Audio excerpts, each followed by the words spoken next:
अस्सलाम वालेकुम जनाब, क्या हाल चाल है class? I hope everybody is good and fine and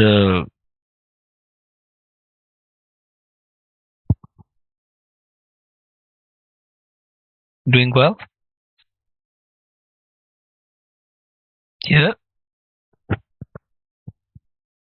कैसे चल रहा है Ramzan? I hope everybody is good with Ramzan as well.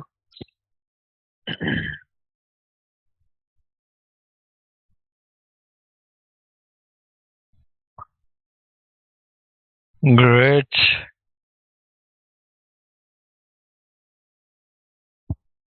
दूसरा अशरा भी खत्म ही होने वाला है रमजान का, and then it would B.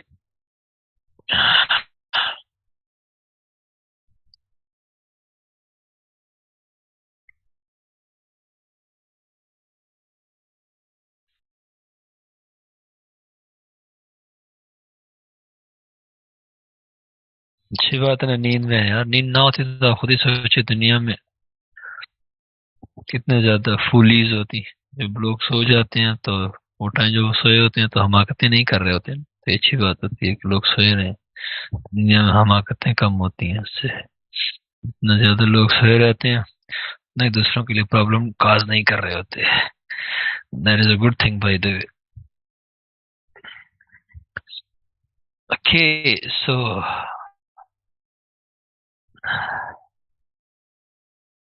children particularly.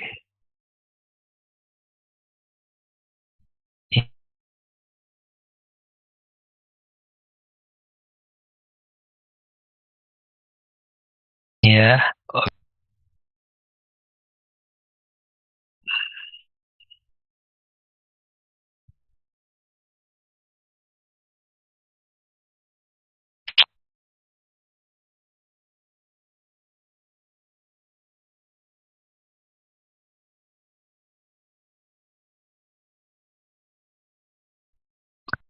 नहीं, जो जागेंगे वो प्रोग्रेस भी करेंगे, दूसरों के लिए प्रॉब्लम भी क्रिएट करेंगे।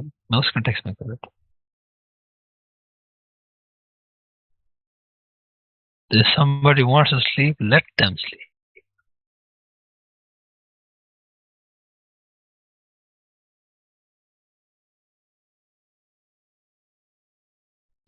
That context.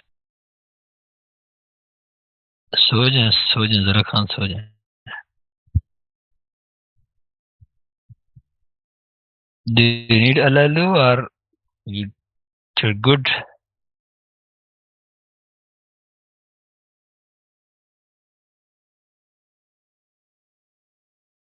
ललबी बस आते सुलाते बड़ी मुश्किल से सुलाती है। कुर्बान जब टीचर के सारी क्लास को सुला देते, खासकर ऑनलाइन क्लास में तो वैसे ही।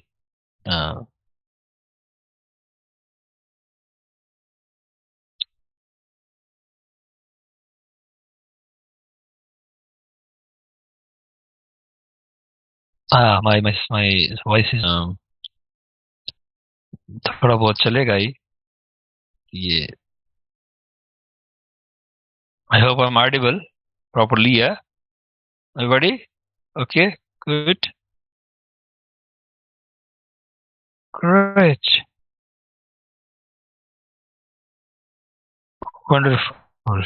Still people are joining, आप लोग अभी उठ रहे हैं और ज्वाइन कर रहे हैं, so I am just waiting for few more candidates ताकि फिर इसको शुरू किया जा सके।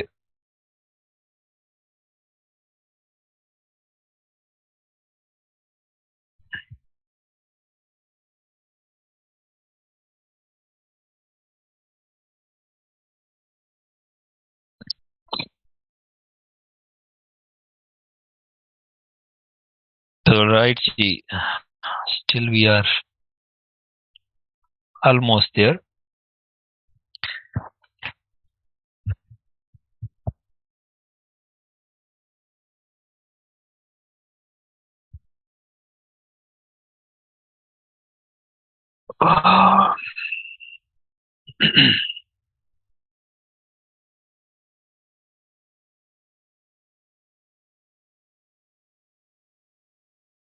सेवेंटी टू, ओके ठीक हो गया जी। ये तो बड़ा क्रिटिकल नंबर है मोमिनीन के लिए जन्नत में बशारतें भी हैं इसी नंबर के हवाले से 72. Wonderful. That is a lovely coincidence, by the way, that this class is also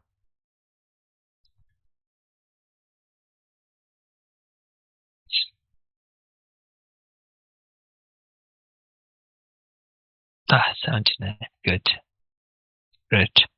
So we stand corrected, Nabil, since you are the CR. So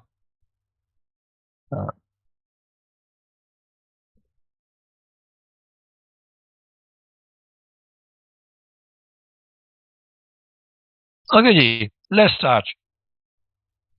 Time and tide wait for none, as they say. So मैंने भी थोड़ा सा आज तो वो था, इस time पहली क्लास थी and I just gave you couple of more minutes. मैंने कहा कि चलें 15 मिनट आप लोग. Okay, so just to recap, in the previous class, we studied the syllabus. We discussed the syllabus, that what is included and the sources, and then we started with first wave of Islam, of Muslims coming into India. So first wave that brought Arabs to this land, to India, and Sindh and Multan were conquered by these armies. Class के लिए मैं एक छोटा सा और आपको बता दूं कि please focus on the lecture. Waiting room में क्या हो रहा है, दिस कोऑर्डिनेटर को करने दीजिए. They are there to help us, so please focus on what is going on. Everything will be taken care of. ठीक है,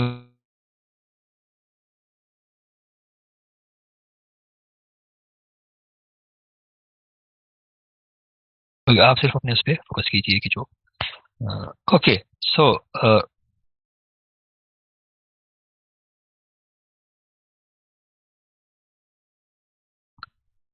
we discussed the syllabus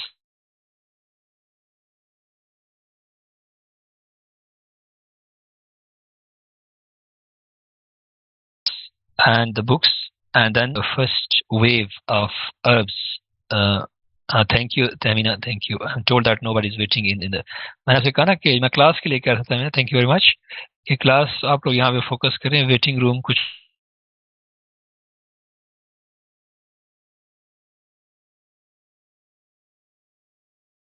छोड़ दीजिए. There are people who will be taking care of that. Okay, and we discussed that कि किस तरह से अरब wave में Sindh and Multan were conquered.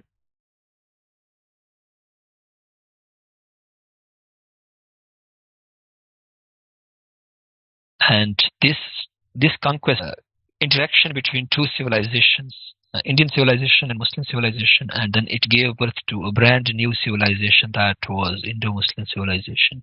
New civilization, culture. We discussed it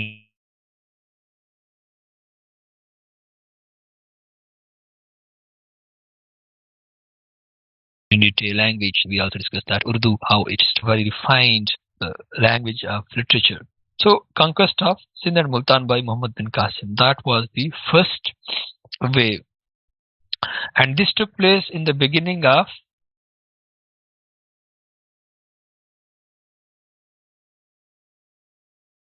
8th century, if you recall, we discussed. Now we come to the second period in our history, which is very much interesting, and that is in the 11th century primarily. यानी अगर आप देखिए महमूद गजनवी या Mahmood of गजना, जो second एक important एक chapter है in our history, that starts when Mahmud Ghaznavi or Mahmud of Ghazna became the emperor, and he established a very huge empire in areas comprising of modern day Afghanistan, Iran, Central Asia, Pakistan, and few parts in India as well. So एक बहुत बड़ी rain, एक बहुत बड़ी उसने empire जो है build कर दी महमूद गजनवी ने. When he died, he left a very huge empire behind. यानी and महमूद गजनवी का period अगर आप देखिए तो by the close of 10th century beginning of 11th century, ठीक हो गया जी। यानी 32 years he ruled these lands। वो आपने सुना होगा ना कि he attacked India 17 times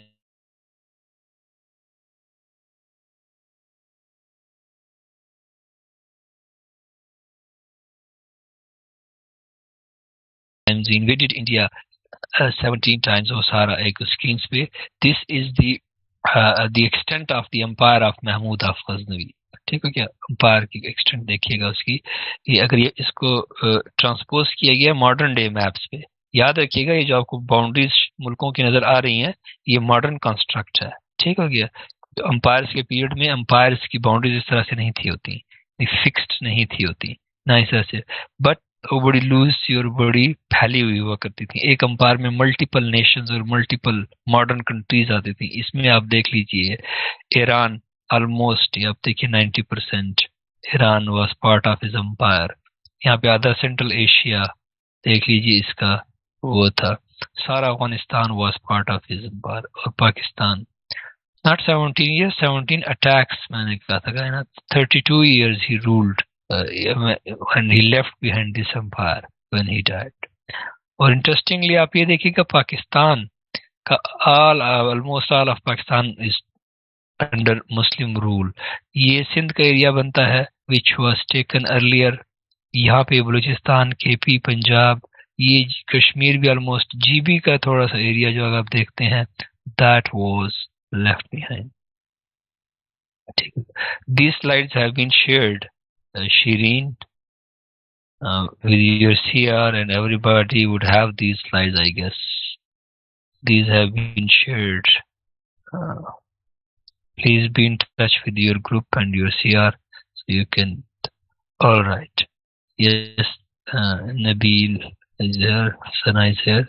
So please share with your batch page। All right।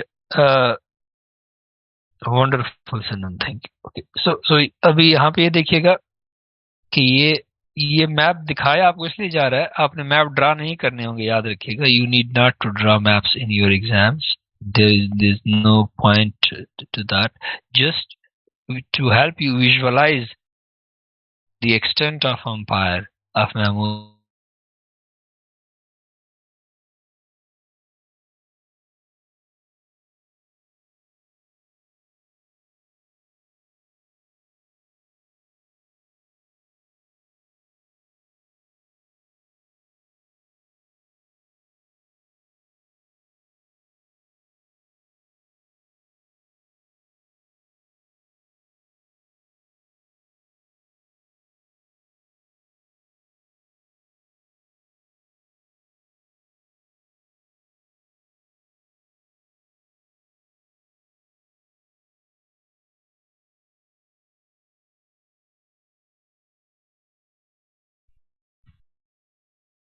Ji, problem from my side, I guess।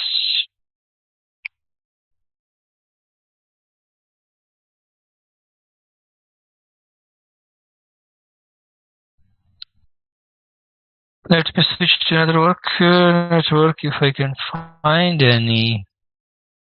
Okay, none। So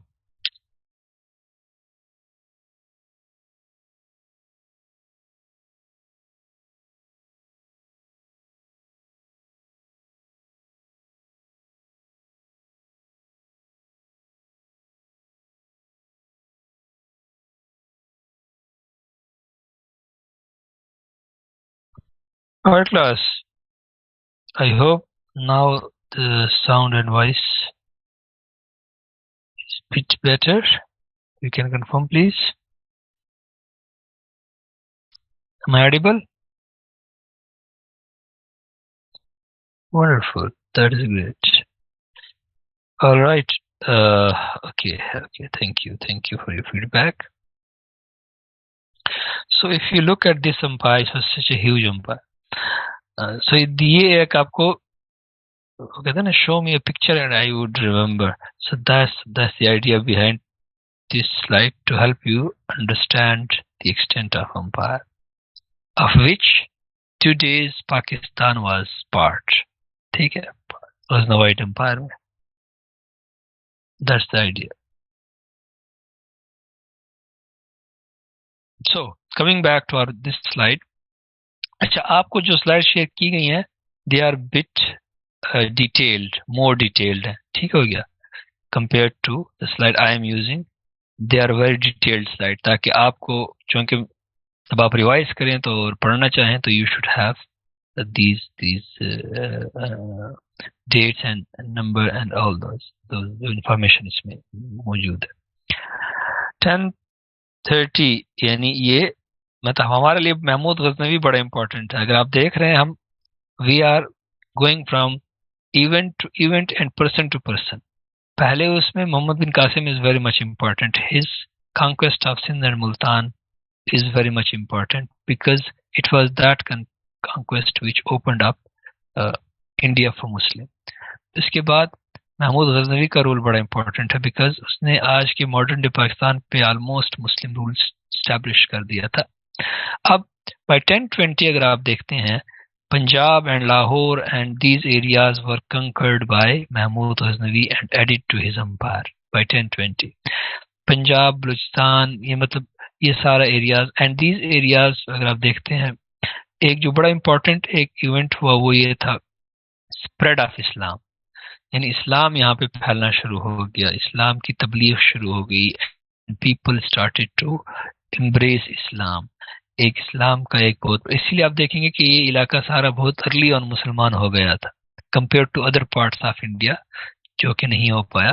क्योंकि यहाँ पे भी अगर आप देखिए जो आज का पाकिस्तान था, तो हमारे जो आबा अजदाद जो यहाँ के रहने वाले हैं तो बौद्ध थे या हिंदू थे ना, या सिख थे, और इसी से वो कन्वर्ट होकर फिर मुसलमान हो गए। सिख तो बाद में थे, लेकिन यानी जब महमूद गजनवी के टाइम और उसके बाद से अगर आप देखते हैं तो यहाँ पे जो हमारे आबा अजदाद थे दे वो मतलब हमारे से मुराद जो लोग बाहर से नहीं आए हैं, मतलब जो इंडिया के ही थे, पाकिस्तान के इन्हीं एरियाज के थे, so they converted to primarily Islam after this, या इससे आगे यही टाइम बनता है when people started to convert to Islam and these became the Muslim majority areas।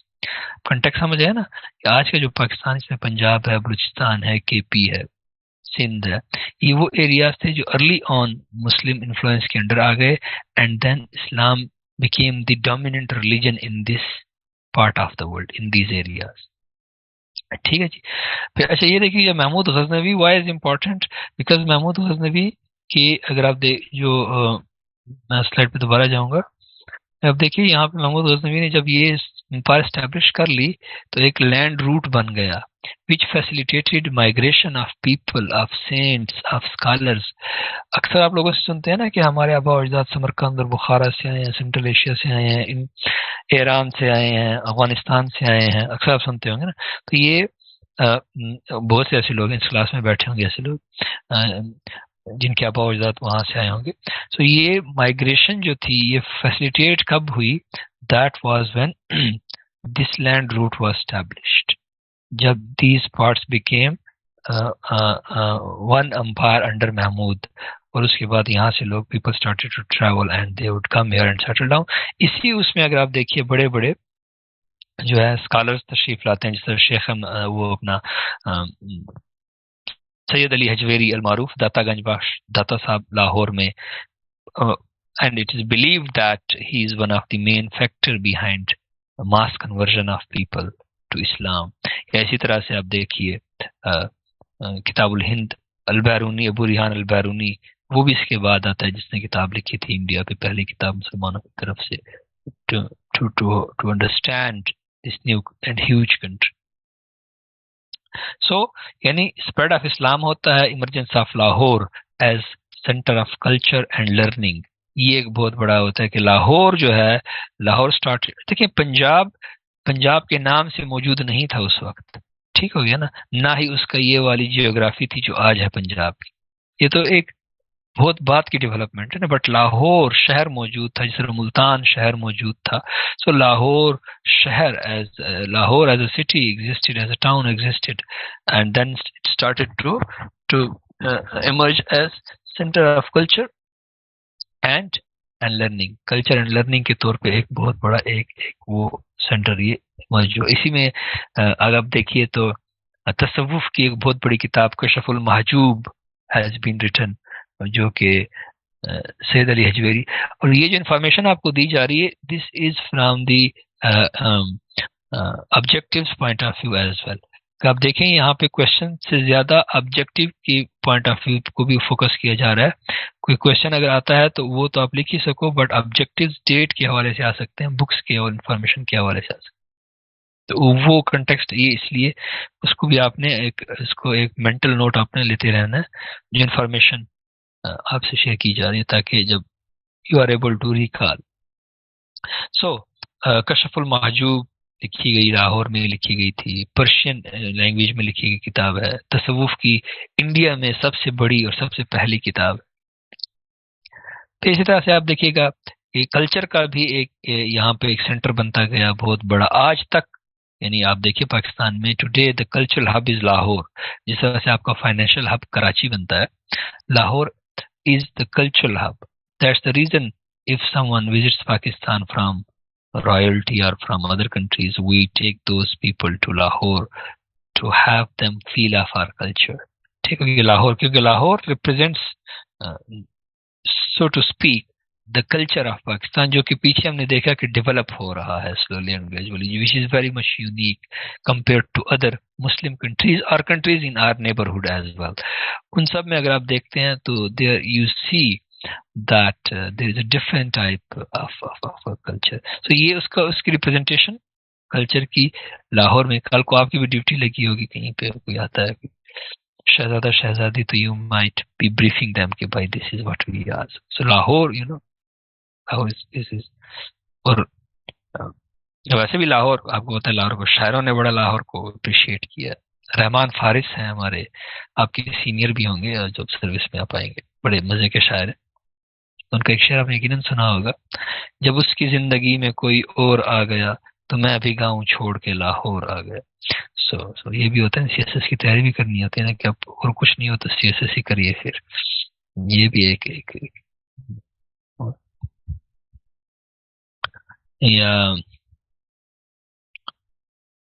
ये जो लाहौर से मोहब्बत है, ये किसी और से मोहब्बत है, इसके भी दिल में घाव है, उसको लाहौर से लगा हुआ है। तो शायरों ने फिर लाहौर को अपनी तरह से बहुत ज्यादा एक खराज तहसीन और पेश किया, खराज अकीदत अपना पेश किया। ठीक है जी,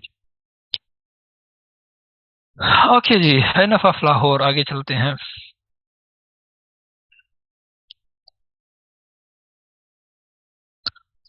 तो अगर आप देख रहे हैं कि हम we are basically leaping forward in history, ठीक हो गया। We started from 8th century, then we came to 11th century, and now we are at the close of 12th century, 1192. It is these dates and these people are very much important from the perspective of our history and from the perspective of our heroes, जो कि हमारे heroes बनते हैं। Prithviraj Chauhan was defeated by Shahabuddin Gauri in 1192। ये भी आपने जानते होंगे, आपने पढ़ा होगा। ये मुइजुद्दीन मोहम्मद बिन सैम, ये शहाबुद्दीन गौरी का ओरिजिनल नाम था, but when he was enthroned he assumed the title of Shahabuddin Ghori. ठीक है, Shahabuddin Ghori. And it is Shahabuddin Ghori that the spread of Muslim rule in the north of India was made possible. यानी नॉर्थ ऑफ इंडिया, एक northern India है ना, जिसमें दिल्ली का इलाका है, अजमेर का है, अलीगढ़ का है, लखनऊ का है, ये सारे नाम आपने सुने होंगे। ये जो इलाके थे, these were conquered by Shahabuddin Ghori when he defeated Prithviraj Chauhan in the battle which was fought in 1192. So 1192 is very much important again because other parts of India were opened up. North of India जिसको हम कहते हैं, north of India. यहाँ पे अगर आप देखिए, ये इंडिया का एक नहीं, जितनी आपको बताई जा रही है रीच इतना ही है, क्योंकि आप हिस्ट्री नहीं पढ़ रहे हो, आप लोग पाकिस्तान अफेयर्स पढ़ रहे हैं। So don't worry about detail. अगर वो history of India and Pakistan का चैप्टर होगा जो आपको बताया जाए, दैट इज, ये भी मतलब we are going beyond the call of our duty just to have to help you understand the overall background. That's why I am going a bit fast, so it's okay, जितना है that's enough, right सरीज? It's a good question by the way, so ताकि clarity होनी चाहिए। Okay, सो यहाँ पे अगर आप देखिए मॉडर्न मैप आपको दिखाया है, so you can relate to it. आप सबको आइडिया है कि साउथ हमेशा नीचे होता है, toward sea is always south, and जब हमें कहते हैं कि नॉर्थ ऑफ इंडिया, तो जो नेपाल के नीचे एरिया बन रहा है that is northern India, north India, ठीक है। अब इसकी बारी है, देखिए ना, अब अगर ये पाकिस्तान का एरिया, अफगानिस्तान का एरिया, तो already these are conquered by Muslims, ठीक। अब ये जो नेपाल के नीचे बन रहा होगा north India, that is the area that would Muslim would, Uttar Pradesh भी इसको कहते हैं, उत्तर ना ऊपर की तरफ उत्तर प्रदेश, आजकल भी इसका यही नाम ही है। इसकी आबादी एक सूबे की आबादी पाकिस्तान की आबादी जितनी है, बाय द वे ये फिर साउथ इंडिया है आप, ठीक है, नीचे हो जाएगा क्योंकि north is always upward and south is downward, so ये दक्कन जिसको आप कहते हैं संस्कृत में, उत्तर प्रदेश है, ये फिर आपका ईस्टर्न इंडिया है, ठीक है, इसको आप पूरब कहते हैं, तो ये आपका पश्चिम है, दैट इज वेस्ट। यहाँ पे अगर आप देखिए ये वेस्ट इंडिया था एंड दिस वाज ईस्ट, तो जब पाकिस्तान बनता है आप देखिए तो ये आपका वेस्ट पाकिस्तान था और ये आपका क्या है, सॉरी ये आपका ईस्ट पाकिस्तान था क्योंकि ईस्ट इंडिया के ईस्ट में आ रहा था, और ये आपका वेस्ट पाकिस्तान था। दो विंग हुआ करते थे ना, आपने भी सुना होगा 71 तक, we had two wings, East Pakistan and West Pakistan, यानी आज का जो पाकिस्तान था that was known as West Pakistan since it was in the west of the Indian subcontinent. और जो आज का बांग्लादेश है which used to be our part, that was East Pakistan because that happened to be in the east of India. Okay जी, so north of India की समझ आ गई। तो जब भी हम नदर्न इंडिया की बात करेंगे तो कौन सा एरिया होगा, यानी जो कि आज का उत्तर प्रदेश है, जिसमें दिल्ली है या अजमेर है या लखनऊ है या अलीगढ़ है या ये सारा जो एरिया बनता है, सरहिंद है, ये सारा एरिया, गॉट इट जी। ये नॉर्थ इंडिया, ये बहुत बड़ी एक एक यहाँ पे यानी जहाँ पे दिल्ली थी, क्योंकि आगे चलकर दिल्ली बड़ी इंपॉर्टेंट हो जाएगी, मुसलमानों की पावर सीट बन जाएगी, कैपिटल बन जाएगा। सो उस कंटेक्स्ट में आपको बताना कि क्यों जरूरी था कि Shahabuddin Ghori defeated Prithviraj Chauhan and took all these areas. 1192 से पहले 1191 भी था जिसमें भी एक बैटल हुई थी, but in that battle Prithviraj Chauhan defeated Shahabuddin Ghori, यानी पहली जंग में जो 1191 में हुई थी Shahabuddin Ghori was defeated, but next year he came back and he avenged his defeat. लेकिन हम लोग कहाँ से शुरू करते हैं हिस्ट्री, हम लोग 92 से शुरू करते हैं, 1192 से, क्योंकि हम नहीं चाहते कि हमारे हीरो तारीख में भी शिकस्त खाते हुए नजर आए। We want them always victorious and we want them to be, quite powerful and strong. So यहाँ पे अगर आप देखिए ये एक क्योंकि इंडिया में पृथ्वीराज उनके लिए एक बहुत बड़ा एक वो है, हीरो भी है, इसलिए उन्होंने अपना जब मिसाइल बैलिस्टिक बनाया पहला तो उसका नाम पृथ्वी रखा था, और फिर हमने कहा था कि आया जो गौरी, फिर क्योंकि हमारा शहाबुद्दीन गौरी था ना, तो हमारे जो एक मिसाइल था उसका नाम जो न्यूक्स कैरी कर सकता है दैट इज गौरी मिसाइल। अगर आप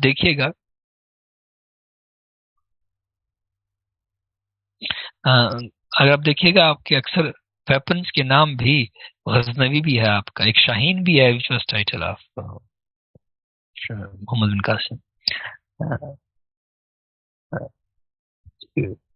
सो याद रखिएगा कि एक चीज जो मतलब आप लोगों को कि हिस्ट्री, जो इस तरह की हिस्ट्री ऑफिशियल वर्जन पढ़ाया जाता है वो बड़ी बायस्ड होती है, वो बड़ी लिमिटेड होती है, उसको जानबूझ के रखा जाता है।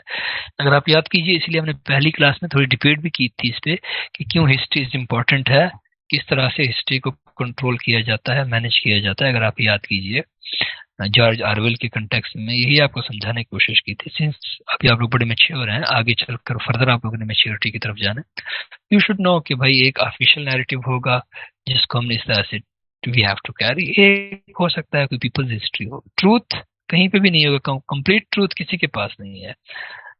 Bits and pieces may you would be able to find, but there is no complete truth with one source or with one person or within a one book in history particularly. ठीक हो गया.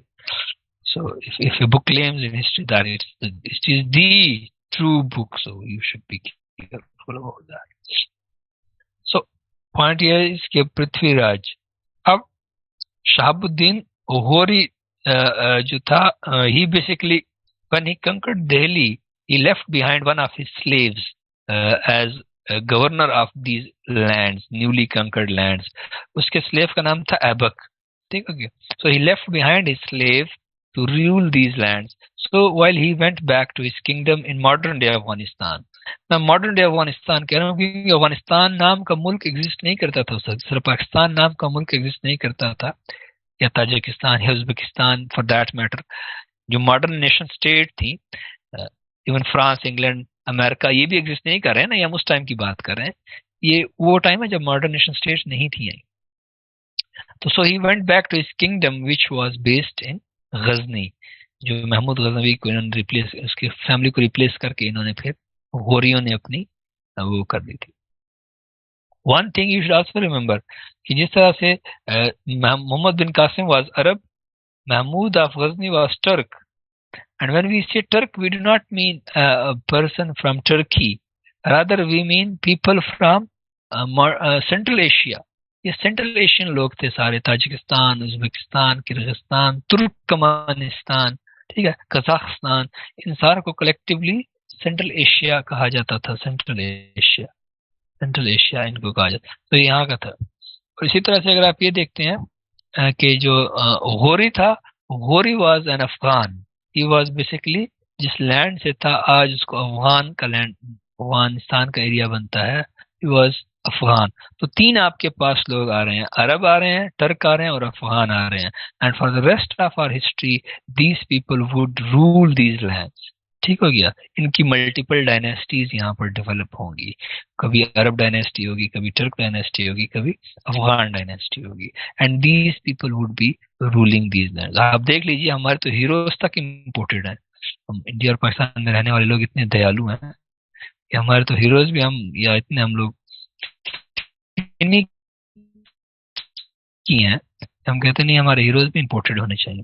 अब ये देखिएगा कि ये सारे या अरब होंगे आपके पास, या टर्क होंगे, या फिर अफगान होंगे. ठीक हो गया. यानी फ्रॉम अदर लैंड्स बियॉन्ड जो इंडिया का बॉर्डर होगा उससे जो सारे. एनीवेज, सो शहाबुद्दीन गोरी left behind his governor Aibak. But फिर हुआ ये कि इन 1206 अगर आप देख रहे हैं, उसमें Shahabuddin Ghori was killed near Jhelum. He was going back to his kingdom, he was killed near Jhelum. और उसकी डेथ के साथ ही India entered into a new phase. और वो न्यू फेज हम थोड़ी देर में उसको फर्दर भी डिस्कस करेंगे, but for now it would be enough for you to understand कि by with the death of Shahabuddin Ghori, sultanate period started. And it was Qutbuddin Aibak जो उसका स्लेव था. He build a new dynasty in India. फर्क क्या होगा? फर्क यह होगा कि आप याद रखिएगा कि शहाबुद्दीन गोरी का कैपिटल इंडिया से बाहर था, गजनी. ठीक है, इंडिया से बाहर. महमूद गजनवी का कैपिटल इंडिया से बाहर था, गजनी. और मोहम्मद बिन कासिम तो बजाते खुद कोई रूलर था ही नहीं, वो एक मिलिट्री कमांडर था. और उस टाइम भी मुसलमानों का जो कैपिटल था दैट वाज दमास्कस. दमिश्क था ना मुसलमानों का जो कैपिटल था उस टाइम. जो मुस्लिम खिलाफत कह लें, मुल्कियत कह लें, मोनार्की कह लें, एम्पायर कह लें, उसका कैपिटल कहाँ पे था? दमास्कस में था. तो पहली दफा for the first time since arrival of Muslims into India, it was Qutbuddin Aibak who built a rule which was based in India. इसका कैपिटल इंडिया में था. कंटेक्स्ट समझ हैं? यानी पहली दफा ऐसा होगा कि अब जो मुस्लिम रूल इंडिया में शुरू हो रहा है उसका कैपिटल जो है दैट इज इन इंडिया। ठीक है जी, क्लियर है यहाँ तक? It's not that much difficult, I hope it should be clear. मतलब it's just a recall of history. Yes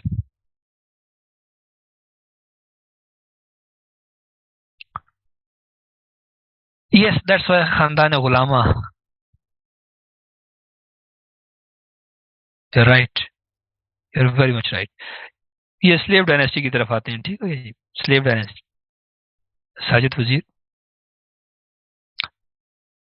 okay, Qutbuddin Aibak, as I told you, नहीं ऐबक ने कत्ल नहीं कराया था, ऐबक ने नहीं उसको, ऐबक तो उसका स्लेव था ना। स्लेव तो देखें, इसमें मैं थोड़ी देर में बात भी करूंगा। Slave could not kill the master. Yes, no doubt slave had in the past, but in this case slave ने नहीं किया था। यहाँ पे इसको गखड़ ने कर दिया था, यहाँ पे इसको गखड़ ट्राइब ने कर दिया। They had their score to settle with. So Sultan Qutbuddin Aibak, Aibak was a slave of Shahabuddin, और याद रखिएगा slave, slave and not slave की जो हमारे जहन में आ जाते हैं स्लेव, जो हमने फिल्मों में देखा होता है थोड़ा बहुत। यहाँ से मुराद ये था कि very competent young boys would be purchased from market, and then they would be trained, and as future administrators they would be loved by their kings। और वो फ्यूचर में उनका बहुत बड़ा, क्योंकि स्लेव की लॉयल्टी अनकंडीशनल होती थी, वो अपने बादशाह के खिलाफ नहीं जा सकता था, जला भी जाता तो उसकी कोई लेजिटिमेसी नहीं थी होती। So there was no threat to the king. King को सबसे ज्यादा थ्रेट अपने बच्चों से होता है। तो स्लेव्स को इसलिए भी रखा जाता था कि they would remain, they would always remain loyal to their master. Delhi was the capital, Fatima. Delhi was the capital, and वो हम बोलेंगे, बात करेंगे, that remained for next couple of 100 years. Okay, so Aibak was the slave, and when he became independent in 1206, he assumed the title of Sultan Qutbuddin Aibak. Qutubuddin, दीन का कुतुब बन गया। अभी तक तो ऐबक था, जब उसकी डेथ हो गई उसके मास्टर्स की, यानी शहाबुद्दीन गौरी की, so now he was free, क्योंकि शहाबुद्दीन गौरी का कोई मेल चाइल्ड नहीं था। और इस्लामी फिक या शरा के मुताबिक अगर तो मेल, क्योंकि गुलाम भी विरासत का हिस्सा होता है, और अगर मेल चाइल्ड या बच्चे ना हो तो गुलाम जो है वो फिर आजाद हो जाते हैं। आप कॉन्टेक्स्ट समझे? So he got his freedom in that manner, and then he declared himself sultan in areas Delhi, Multan, Lahore, यहाँ पे इन एरियाज पे he declared himself, since he was ruler or already governor ना, already power थी उसके पास। after the death of his master he realized this is the time that I should establish my ambitious लोग थे ना बड़े। so he became the, and अगर आप देखिए, ही became the first independent Muslim ruler of India. India के अंदर पहला मुस्लिम रूलर कौन था? इट वाज नॉट मोहम्मद बिन कासिम, वो तो एक जनरल था, आया और चला गया, 2 साल भी नहीं रहा।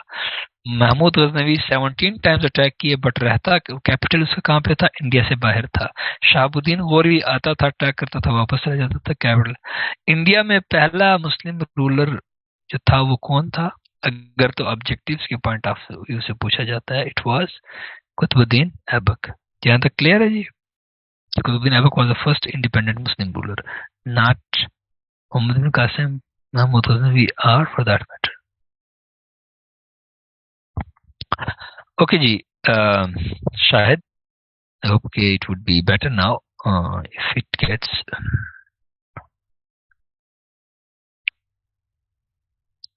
So Kutubuddin Aibak, Muslim ruler of India, he laid down the foundation of Muslim Sultanate. At the same time, he laid down the foundation for slave dynasty. Slave dynasty. So यानी खानदान गुलामा, क्योंकि ये गुलाम था, तो तारीख में जब इनकी फैमिली को, इनकी रूल को डिटरमिन किया गया, तो दे वर टर्म्ड एज स्लेव डायनेस्टी। क्योंकि ये भी स्लेव था, इसके बाद जो आया वो इसका स्लेव था, एंड देन फिर बीच में इंडिपेंडेंट इनके बच्चे भी आते गए जो कि स्लेव नहीं थे, but still the dynasty would be known as slave dynasty. ठीक है, और ये टर्क थे, ऐबक टर्क थे, याद रखिएगा, अल्तमश टर्क था। स्लेव डायनेस्टी में जितने भी रूलर आए देवर टर्क। तो पहला जो मुस्लिम रूल इंडिया में इंडिजिनस इंडिपेंडेंट मुस्लिम रूल जो स्टैब्लिश होता है वो टर्क्स ने किया था, टर्क्स ने किया था। ठीक है, टर्क ने किया था। और इसीलिए आप देखिएगा कि हमारे कल्चर पे टर्किश कल्चर का बहुत ज्यादा इम्पैक्ट है। टर्किश से मुराद जो सेंट्रल एशियन कल्चर है उसकी बहुत ज्यादा एक एक आपको इम्पैक्ट उसका नजर आता है, चाहे वो लैंग्वेज में हो, चाहे वो अगर आप देखते हैं कि नाम्स एंड वैल्यूज में हो। जैसे सुल्तान का वर्ड है, इससे सुल्तानेट भी निकला ना, सुल्तानेट। अगर आप सुल्तानेट उर्दू में सल्तनत है, तो कौम मुल्क सल्तनत अक्सर आप पढ़ते रहते हैं। कौम मुल्क आपकी हुकूमत अदालत शुजात ये सारे टर्किश यानी सेंट्रल एशियन टर्किक वर्ड है। हाँ, उस पर बात करेंगे कि सन क्यों नहीं आया कायनात, उस पर बात करेंगे। तो बेटा जरूरी नहीं होता ना कि कम्पिटेंट हो, क्योंकि ये तो देखिए ना, एक कम्पिटेंट बाप का बेटा जरूरी नहीं है कि कम्पिटेंट हो। वो इनकम्पिटेंट होगा तो ही वुड बी रिमूव्ड। और स्लेव, जैसे मैंने आपसे पहले कहा कि मार्केट से बड़े कम्पिटेंट बच्चों को 15, 16, 18 साल, 20 साल की उम्र में उनको परचेज किया जाता था, and then they would be trained in every art, they would be trained. तो वो फिर बड़े ट्रेन हो जाते थे। वो फिर मतलब टैलेंट एक नेचुरल चीज भी थी, उस टैलेंट को फिर फर्दर पॉलिश भी कर दिया जाता था। अब ये जरूरी नहीं होता कि कम्पिटेंट बाप के कम्पिटेंट बच्चे ही आए हैं। और वैसे भी याद रखिएगा कि मेडिकल साइंस हमें ये बताती है कि इंटेलिजेंस और लुक्स या beauty that we inherit from our mothers, not from our fathers by the way. Mitochondria को पढ़िएगा जरा, वैसे भी बायोलॉजी जिन्होंने पढ़ी होगी, यूड रियलाइज कि भाई सारी गेम डिफरेंट है, बाप बेचारा ऐसे ही बदनाम हो जाता है। It's always the mom that we take after in terms of intelligence, yeah, looks, yeah, beauty or whatever. It's always the mother. Okay, so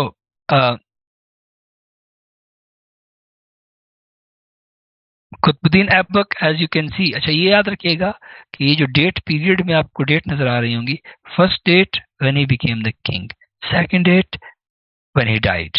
क्योंकि बादशाह की सेकंड डेट का मतलब ये होता है कि डेथ। और तो कोई तरीका नहीं है ना बादशाह को हटाने का, डेमोक्रेसी तो थी नहीं कि 5 साल बाद 5 साल बाद जो है वो हटा दिया जाए।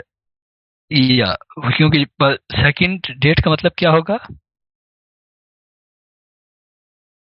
जो है वो death of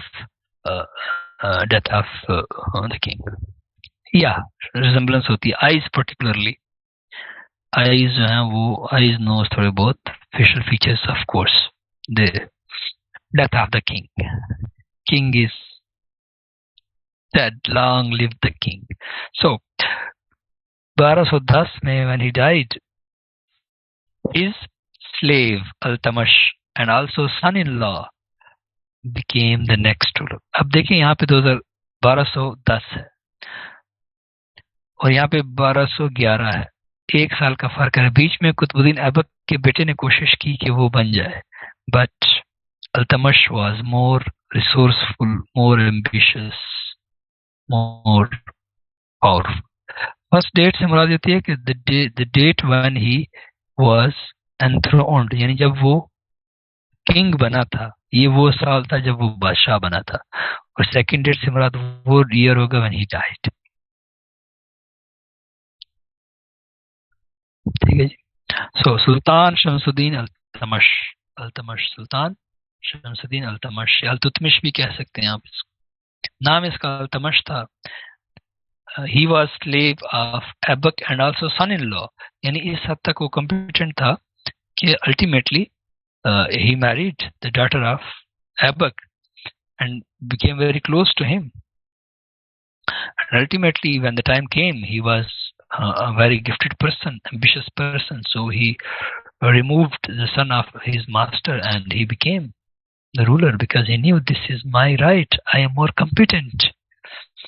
So Sultan, and he assume the title of Shamsuddin, दीन का सूरज।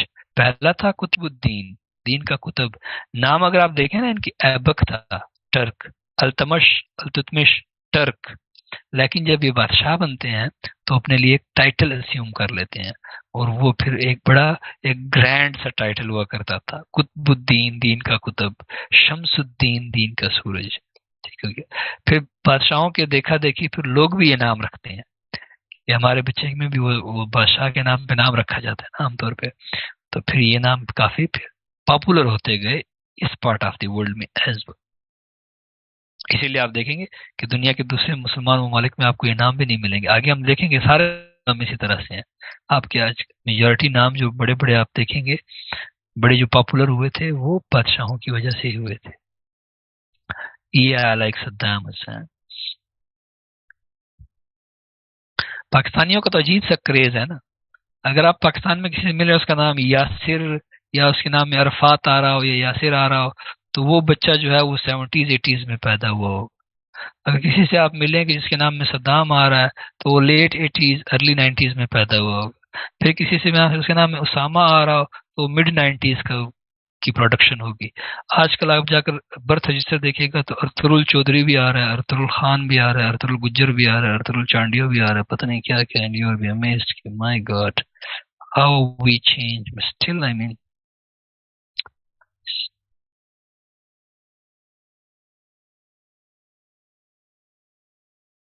ठीक हो गया ना जी। सो anyways, I just a bit carried away with my Altamash. ठीक हो गया जी। अल्तमश को अगर आप देखिएगा, Altamash is very important from our perspective. he ruled uh, he ruled from 1211 से लेकर 1236 तक, that is 25 years, quarter of a century. ये बड़ा इंपॉर्टेंट है, क्वार्टर ऑफ अ सेंचुरी। ठीक है, क्वार्टर ऑफ अ सेंचुरी यानी 25 साल तक रूल किया था। Now that is a time to rule and to bring some change. हमारे खान साहब ऐसे ही नहीं कहते हैं कि यार मुझसे 5 साल में कुछ नहीं हो, टाइम टाइम होना चाहिए। सो 5 साल में कुछ भी नहीं होता। सो 25 साल, and in these 25 years he consolidated and strengthened Muslim empire. Consolidation से मुराद ये होती है empire के context में that when you conquer an area, people in that area, they recognize you as their legitimate ruler, they pay their taxes and they don't rebel against you. ठीक हो गया। यानी कंसोलिडेट कर देते हैं कि ये नहीं होता कि इधर हर वक्त बगावत हो रही है तो रिबेलियन हो रही है, तो people are not willing to pay their tax, और people are not willing to accept you as their legitimate king. So ये एक बहुत बड़ा एक वो था कि consolidation and strengthening of Muslim empire. फिर he also laid down the foundation of the administrative system as well. Administrative system के हवाले से भी इसने बड़ा जो है नए डिपार्टमेंट्स लाइक एग्रीकल्चर डिपार्टमेंट है या वॉर डिपार्टमेंट है या रेवेन्यू डिपार्टमेंट है या टैक्स डिपार्टमेंट है, all these were established and strengthened by him. क्योंकि नई हुकूमत कायम हो रही थी, जैसे जैसे हुकूमत एक्सपैंड कर रही थी तो उसके फंक्शंस को फिर डेलीगेट किया जाता है। रेगुलेट करने के लिए आपको फिर डिपार्टमेंट्स या स्ट्रक्चर्स चाहिए होते हैं। So multiple departments were established, new territories were also added to the Muslim empire, and by 1236 he died. इसमें याद रखिएगा कि when he died, he इसी के पीरियड में पहला टाइम ये भी था कि when चंगेज खान या Mongol invaded India and he was able to protect the Muslim empire by deciding not to fight against Genghis Khan, यानी उस चंगेज खान के खिलाफ लड़ने की वो नहीं की, and that was a good strategy. Despite the fact कि Lahore and Multan, these two cities were taken by Mongols and were and people suffered in those two cities, but Delhi was protected. He did not went out to fight the Genghis Khan, because that would have been suicidal by the way, क्योंकि वो एक rising tide थी उसके सामने, फिर it would have been very difficult to stand before that army of Mongols. And by deciding not to fight against Mongol, he primarily protected the empire. और फिर जब वो चला गया तो ये मुस्लिम अंपायर ना यहाँ पे एक एक एक बहुत बड़ा एक फ्यूचर में जाकर एक बहुत बड़ी अंपायर बन गई थी। इसीलिए भी तारीख में इसको अप्रिशिएट किया जाता है कि इसने कोई जुनूनी फैसला नहीं किया कि नहीं हमने भी लड़ना है, because he would have been obliterated, destroyed, और इसकी डिस्ट्रक्शन के साथ ही मुस्लिम अंपायर भी खत्म हो जाती और आज शायद फिर टोटल डिफरेंट स्टोरी होती है। साजिद वजीर पूछ रहे हैं कि difference between umpire and dynasty. Umpire यूं समझ लीजिए कि एक कलेक्शन ऑफ कंट्रीज आजकल के कंटेक्स्ट में हो सकती है, एक कंट्री में मुख्तलिफ कंट्रीज भी हो सकती हैं। और डायनेस्टी होगा कि रूल किस फैमिली का चल रहा है। आजकल हम पाकिस्तान में कहते हैं ना कि डायनेस्टिक रूल है पाकिस्तान में, कि एक फैमिली का, शरीफ फैमिली है या बेनजीर भुट्टो फैमिली है या फलानी फैमिली है। पाकिस्तान को एक अंपायर बना लें, डायनेस्टीज आ जाती हैं। पहले जमाने में भी ऐसा ही होता था कि एक अंपायर होती थी, तो उसमें जब एक बंदा पावरफुल अपना रूल किंग बन जाता, फिर उसका बेटा, फिर उसका बेटा, फिर 100 साल, 150 साल, 200 साल चलते, फिर उनको कोई रिप्लेस कर देता। अब अंपायर तो वही रहती, लेकिन डायनेस्टी चेंज हो रही है, उसके रूलर चेंज हो रहे हैं, यानी बादशाह का बेटा, बादशाह का बेटी, बादशाह। इसीलिए तो पाकिस्तान में कहा जाता है ना कि डेमोक्रेसी में भी डायनेस्टिक रूल होना चाहिए, ये हमें नहीं चाहिए। आप कॉन्टेक्स्ट समझे ना साजिद वजीर? क्लास के लिए भी आई होप डायनेस्टी रूल या एक फैमिली के रूल को कहते हैं विद इन एन एम्पायर। एक ही, जिस स्लेव डायनेस्टी है ना, तो इसमें सारे स्लेव आ रहे हैं। जरूरी नहीं होगा कि एक दूसरे के भी स्लेव हों, या जरूरी नहीं होगा कि सारे स्लेव हों। मेंढी ब्लैकिंग चूंकि they would be known as slave. 1236 में when he died,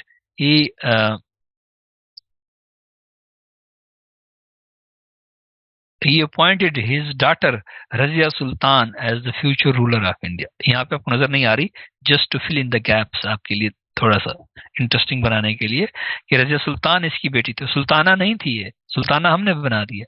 Sultan is a gender neutral term ना, सुल्तान, जिस तरह हलीमा सुल्तान को तो जानते ही होंगे boys. So that was Sultan is a gender neutral, so it was Razia Sultan, and Razia Sultan that was very competent, way more competent than his brothers, than her brothers. So that's why Altamash appointed his daughter as the future king and monarch of India, not his sons. She was such a competent lady, and she ruled India for next 4 years as Sultan of India, but then she was put to death. Now there is a problem, and this is for you class, and the problem is sorry हाँ बिल्कुल है, लेकिन ये Turk नहीं है, याद रखिएगा। यानी ये टर्किश नहीं है, ये लोग, ये टर्क हैं। अब हुआ ये है कि यही लोग माइग्रेट करके आगे चले गए हैं ना। ये वही टाइम है जब अर्तुगरुल का, अगर आपने ड्रामा देखे उसमें वो माइग्रेट कर रहे हैं ना, वो थोड़ा बहुत अनातोलिया की तरफ जा रहे हैं।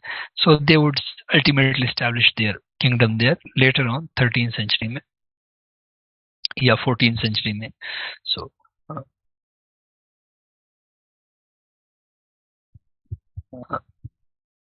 वो है, ठीक है क्या?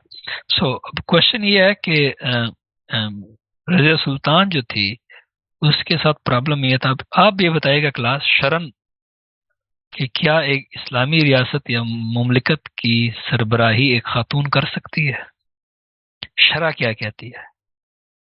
What is your verdict on that? Do you think that a female can become head of the Muslim empire? If no, why? If yes, why and how?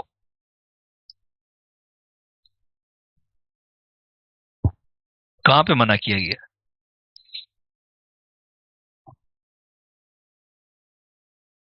Alright, let me make it easier for you. देखिए, औरत के हवाले से शरन ये बात की जाती है कि she can not become head of the state. Why not? Because she can not lead the prayer. वो चूंकि इमामत नहीं करा सकती, और रियासत के सरबराह का बुनियादी काम हुकूमत की इंतजामी मामलात के साथ साथ ये भी होता है कि वो इमामत भी कराता है। और ये मॉडल हजूर सल्लम के दिनों से था ना, कि वो रियासत के सरबराह भी थे और वो इमामत भी कराते थे, और उसके बाद फिर खुलफा राशिदीन और सहाबा, और ये एक पैटर्न चला आ रहा था। इसी वजह से कि जो है वो खवातीन जो है वो रियासत की सरबराह नहीं बन सकती, लेकिन यह है कि क्योंकि वो इमामत नहीं करा सकती। ये इमामत क्यों नहीं करा सकती शरन? उसके पीछे भी रीजन ये थी कि चूंकि प्रेगनेंसीज होती हैं, मेंस्ट्रुएशन होता है, तो उस इन इन इन इन हालात की वजह से women are at times they are not even they are exempted from these things. तो इस वजह से उनको जो है इस चीज से भी दूर रखा गया कि वो नहीं आए। But she any how she became the ruler. But जब ये बात की गई कि अच्छा आप इमामत नहीं करा सकती, और सबसे इम्पोर्टेंट, बादशाह ने जुम्मे का खुतबा देना होता था। अब देखते हैं ना कि बाज़ औक़ात बादशाहों के नाम खुतबे में लिए जाते थे, और बात ये होती थी कि किसके नाम को खुतबा पढ़ा जा रहा है। इसकी बड़ी डिबेट्स हुआ करती थी।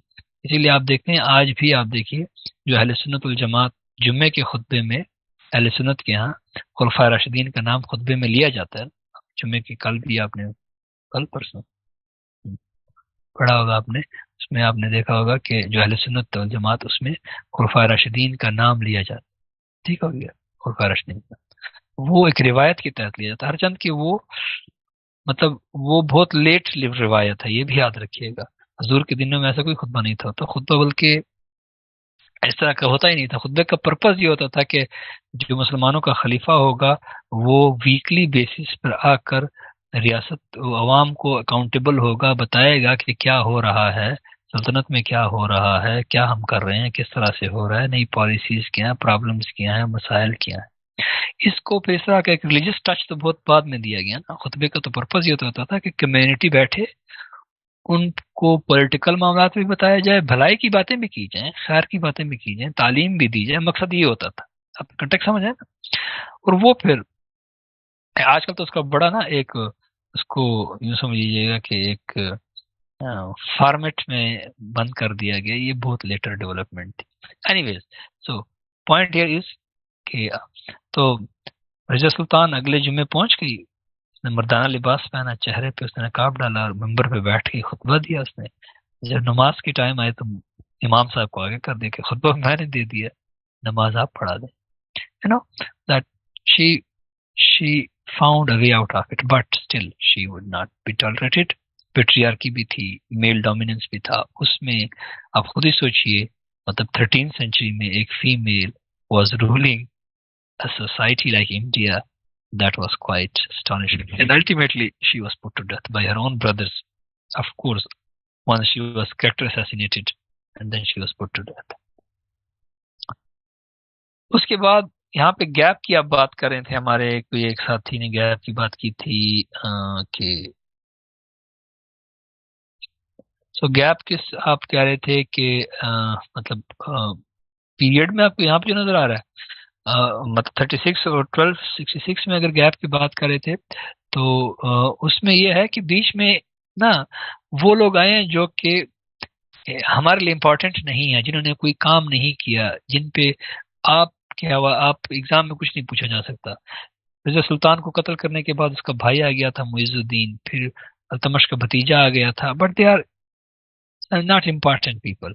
वो लोग बस अपना ऐश इशरत में मसरूफ रहे, उन्होंने कोई खास काम नहीं किया, या इबादत करते थे या ऐश इशरत करते थे। ये दो एक्सट्रीम्स पाई जाती थी, and they both are not interested, we are not interested in both such people. हम उनमें इंटरेस्टेड है जो कि दुनिया को थोड़ा सा बना रहे हैं या बिगाड़ रहे हैं।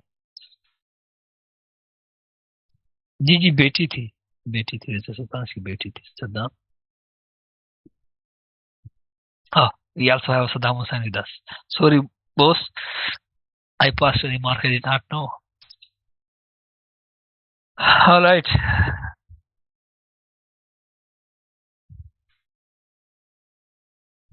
I meant no offense, Saddam. I hope it's okay, yes? हाँ, 1236 से 1240। I was just describing the way that people adopt names. मैं उस context में बात कर।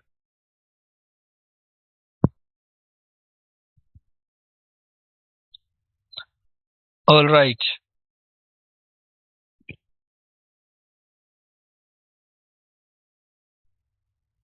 So the next important ruler is Sultan Ghayasuddin Balban. Balban again Turk and but slave, but very much competent person. And in 1266 he became the ruler by when the Iltutmish dynasty they died. So there was a chance, and Balban rose to power, and he assumed the title of Ghayasuddin Balban. So switch था शमसुद्दीन। तीसरा जो था that was helper Ghayasuddin.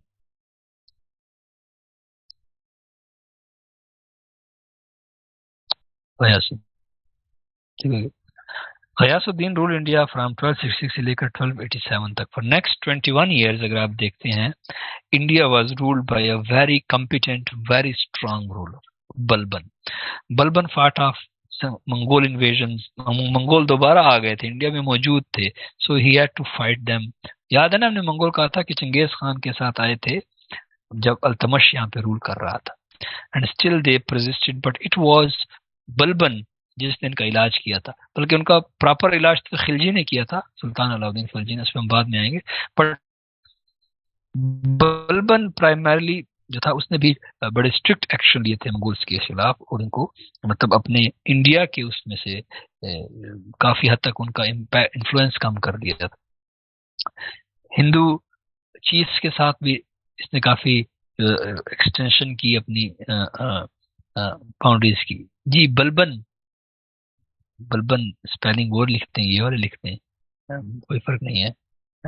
ये भी Turk था, slave था, and slave dynasty का तीसरा मेजर रूलर था। बीच में एक दो और भी हैं, वो इम्पोर्टेंट नहीं थे, तब सुल्तान को मैंने जिक्र कर दिया, दो और थे, but now he was very much important. Turk था, अगर आप इसकी जानना चाह रहे हैं था कौन, ऐबक, अल्तमश, बलबन, ये नाम अगर आप देखते हैं, ये आपको नाम ही बता रहे होंगे ना कि ये बड़े यूनिक से नाम है, अनफेमिलियर से नाम है। अल्तमश शायद आपने फिर भी सुना हो कभी ना कभी, हमारे इलाके में अल्तमश आपको सुनाई दिया जाता है। ऐबक और बलबन जो है वो बिल्कुल ही डिलीट हो गए हिस्ट्री से, हमारे मेमोरी से भी। ये नाम, ये टर्क नाम थे, ये नहीं, ये अडॉप्ट नहीं हो पाए। लेकिन इन्होंने जो टाइटल्स लिए थे, गयासुद्दीन, शमसुद्दीन, कुतुबुद्दीन, वो जो है वो अडॉप्ट हो गए। तो आप कॉन्टेक्स्ट समझ आए ना। So and he defeated also Rajput, क्योंकि देखिए राजपूत इंडिया में Rajput literally translates to son of a raja, ठीक है, descendant of a raja, Rajput. और इंडिया में rule belonged to Rajputs, and they had always been ruling these lands, and they had always been fighting invaders. जब भी आए थे, क्लास में अगर बैठे हैं, Rajput should be proud of your ancestors. मतलब शिकस्त खा जाते थे, हार नहीं मानते थे, they would never give up, अगले साल फिर खड़े होते थे। They were the warriors in India and they were the rulers in India, and they मतलब legitimately they believed कि ये बाहर से कौन लोग आ रहे हैं, and they would fight tooth and nail, and even if they are defeated, next year again they would be there. So Rajput जो थे इस इंडिया और पाकिस्तान में, जो भी इलाकों में राजपूत थे, they basically because they believed, these Rajputs, कि भाई हम legitimate ruler हैं, ये ऊपर से बाहर से कौन लोग आ गए हैं। So they would keep fighting the Muslim empire. और इनका इलाज जो था फिर वो अकबर ने ढूंढा था, उसमें जब हम पहुंचेंगे तो पढ़ेंगे। इन्हें इस मसले का हल फिर अकबर ने परमानेंटली इसको हल कर दिया। Ghiyasuddin Balban introduced elaborate ceremonies, उसने इंट्रोड्यूस कराई, बड़ी मतलब कोर्ट के हवाले से कि बादशाह के सामने पेश कैसे होना है, बादशाह कैसे होगा, बैठेगा कैसे, कोर्ट का, यानी कोर्ट का जो डेकोरम है, कोर्ट से मुराद यहाँ पर दरबार है, याद रखिएगा, कोर्ट हमारे यहाँ तो अब अदालत को कहा जाता है, लेकिन कोर्ट हिस्टोरिकल उसमें कोर्ट इज दरबार, जिसमें बादशाह बैठता था। सो कोर्ट के डेकोरम उसने इंट्रोड्यूस कराया, और कि बादशाह के मतलब एक तख्त पे बैठेगा, प्रॉपर एक ताज होगा, ऑल दीज थिंग्स, एंड हटो बच्चों की आवाजें होंगी, बादशाह का ऐलान होगा, and such type of things, grander जिसको कहते हैं आप लोग, या शान और शौकत जो थी उसने बहुत ज्यादा एक एक ऑफिशियल एक उसने प्रोसीजर्स डेवलप कर दिए थे इसने बादशाह के हवाले से। कंपेयर टू अल्तमश, अल्तमश बड़ा दरवेश मनश आदमी था, बलबन वैसा नहीं था। यानी अल्तमश अपने बड़ा, आप यू कुड नॉट आइडेंटिफाई कि इनमें से अल्तमश कौन है। अगर 8-10 बंदे उसके दरबार में बैठे हैं, यू कुड नॉट टेल कि अल्तमश कौन है, मतलब वो इतना दरवेश आदमी था। लेकिन Balban on the other hand, उसने कहा नहीं, बादशाह का पता चलना चाहिए, सर पे ताज हो, ये हो, यू नो ऑल दोस। सजदे ताजीमी आपने सुना होगा कि बादशाहों को जब प्रोस्ट्रेशन जिसको कहते हैं, yes he ruled, he ruled for 21 years, good 21 years of course। आपने जिले इलाही का कंसेप्ट सुना होगा, अगर आप if you are familiar with this जिले इलाही, जहां पना, या इंग्लिश में जिले इलाही, जिले इलाही, जिल शैडो को कहते हैं, इलाही गार्ड को। यानी he introduce the concept of Zill Ilahi in India, the king is shadow of god on earth. बादशाह जो होता है वो जमीन पर खुदा का साया होता है। तो इसका क्या मतलब निकल सकता है कि भाई बादशाह की भी वैसे ही अनकंडीशनल सब्जुगेशन करनी चाहिए जैसे कि खुदा की जाती है, जिले इलाही। And that was a very unique मतलब concept which was introduced in India by Balban. This is a Persian concept. Persian monarchies में या पर्शियन उसमें हिस्ट्री में जिले इलाही का कंसेप्ट था कि बादशाह जो है वो चोजन वन होता है, and he is shadow of god on अर्थ। तो ये एक कंसेप्ट उसने इंट्रोड्यूस, जिसकी वजह से फिर आपने प्रोस्ट्रेशन का सुना होगा, सजदा ताजीमी, वो जो देखा होगा ना कि बादशाह के पास आते थे तो झुक जाते थे, सजदा करते थे, रुकू की हालत, या बादशाह का बिल्कुल सजदा ताज मतलब बिल्कुल माथा टेकते थे। उसको सजदा ताजीमी कहा गया, इबादत का सजदा नहीं कहा गया, सजदा ताजीमी कहा गया, प्रोस्ट्रेशन। कि वो बेसिकली प्रोस्ट्रेट कर रहे होते थे, झुक रहे होते थे।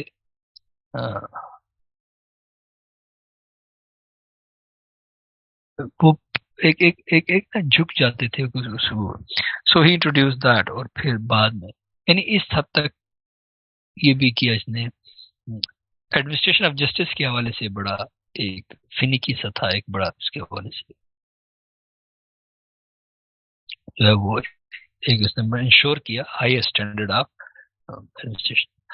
अकबर नहीं नहीं नहीं, अकबर ने तो हमें चूंकि अकबर देखा हमने, मुगल आजम में देखा अकबर है ना, रसूल बुलबुल नहीं देखा है ना, शायद मूवी नहीं बनी है, क्योंकि वो एक्चुअल मूवी बने तो ना फ्लॉप हो जाएगी, उस पर अकबर पे बनती है तो कामयाब होगी। हमने देखा वहां पे उसने ये किया, वो दीन इलाही था। परहैप्स अगर आप उसको उस कंटेक्स्ट में कह रहे हैं, that was perhaps Deen Ilahi, not Zill Ilahi was different. Yes, Yusra, thank you. You correctly pointed out. If that was what Shahid has in mind. Yes. Okay, Shahid. वो दीन इलाही, जिल इलाही, the concept to bow down before the king, that was.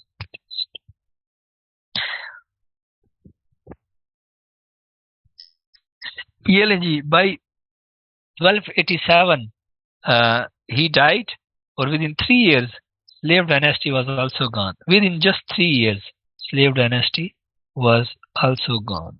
3 साल में वो भी खत्म हो गई। तो वो जो पीरियड था स्लेव डायनेस्टी का 1206 से लेकर 1290 तक, दैट ये इसकी स्टोरी है। इन 84 इयर्स में अगर आप देखते हैं तो इसमें ये 3 इंपॉर्टेंट लोग हैं, इनके बारे में आपको थोड़ी बहुत इंफॉर्मेशन होनी चाहिए in terms of your exam objectives and most importantly when you go for the interview, that is it. यानी ये मिनिमम इंफॉर्मेशन है, ये मिनिमम इंफॉर्मेशन। क्लियर है स्लेव डायनेस्टी?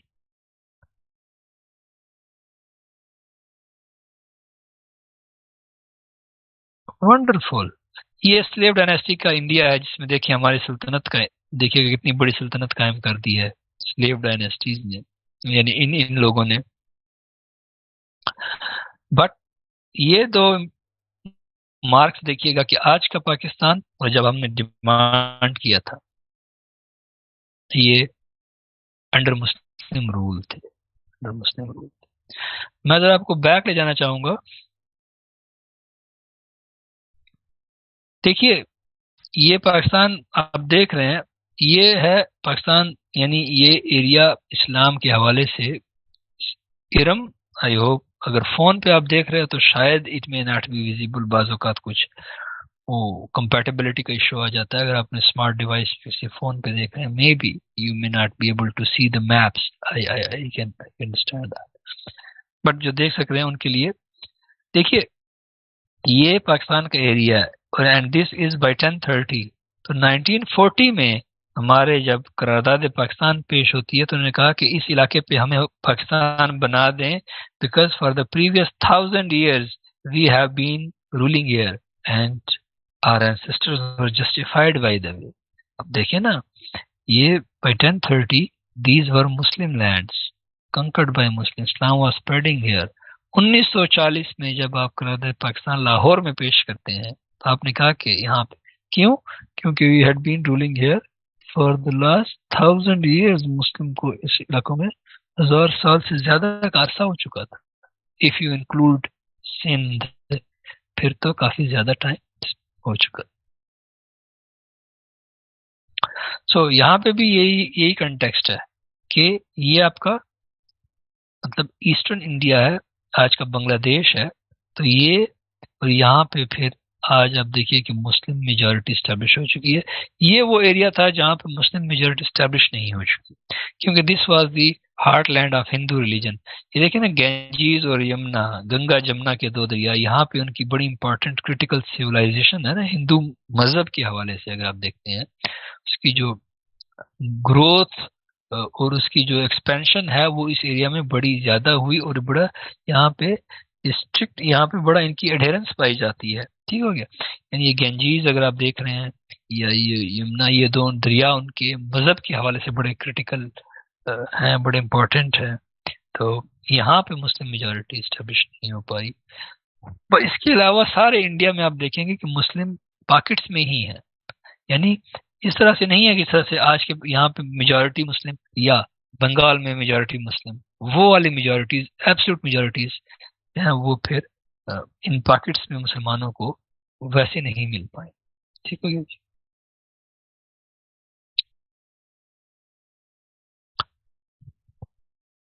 ओके जी, अदर डायनेस्टीज। इरम, ये वाली स्क्रीन तो नजर आ रही है ना आपको? सिर्फ आपको मैप्स नजर नहीं आ रहे होंगे, आई होप सो। तब because what I am told at times कि ये स्क्रीन नजर आ रही होती है, बट मैप्स जो हैं वो बाजू का they are invisible. Is it so?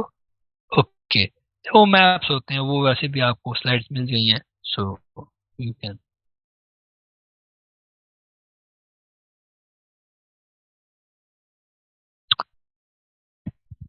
Alright,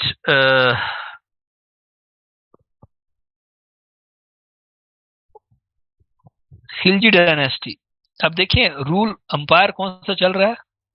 sultanate period, sultanate period. ठीक हो गया। सुल्तानेट पीरियड का टाइम कौन सा है? 1206 से लेकर 1526। अगर आप देखिएगा ये कोई 320 ईयर्स बनते हैं। So this is the story of these 320 years. इनमें आप देखिएगा कि एक डायनेस्टी हम पढ़ चुके हैं, वो स्लेव डायनेस्टी थी। अब ये रूल मुस्लिम है। अब कंटेक्ट पीछे भी ये बात हुई थी ना कि इनका क्या वो है रूल, ये मुस्लिम रूल ही है, बस फैमिलीज चेंज हो रही होंगी। और फैमिली से मुराद पहले स्लेव डायनेस्टी थी, टर्क थे, फिर खिलजी आ जाएंगे, अफगान डायनेस्टी, फिर तुगलक आ जाएंगे। टर्क डायनेस्टी, फिर सैयद डायनेस्टी, फिर अफगान डायनेस्टी। सो यानी इस सारे पीरियड में जो इंटरेस्टिंग चीज होगी वो ये होगी कि रूल मुस्लिम रहेगा, सीट दिल्ली रहेगी, कैपिटल दिल्ली रहेगा, सिर्फ फैमिलीज चेंज हो रही। अब डायनेस्टी और एम्पायर का समझ आ रहे हैं ना, सुल्तानेट पीरियड 1206 से 1526 तक। मतलब इज इट क्लियर? ये 320 साल का जो पीरियड है इसमें 5 डायनेस्टीज ने रूल किया। एक डायनेस्टी हम पढ़ चुके हैं विच इज स्लेव डायनेस्टी। 4 आपके सामने स्क्रीन पे आपको नजर आ रही होंगी, ये 4 डायनेस्टीज, यानी टोटल 5 डायनेस्टीज ने 320 years ruled India. है तो क्लियर है सर?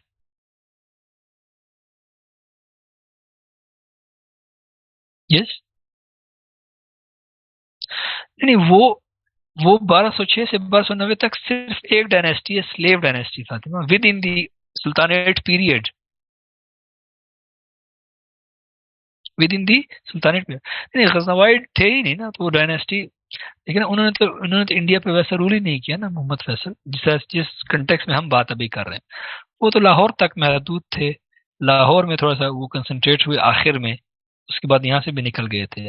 हम दिल्ली की बात करें ना, कि दिल्ली जो कैपिटल था इंडिया का, उस पे किसने हुक्मरानी की है? क्या गजनवियों ने उस पे की है हुक्मरानी? सद्दाम।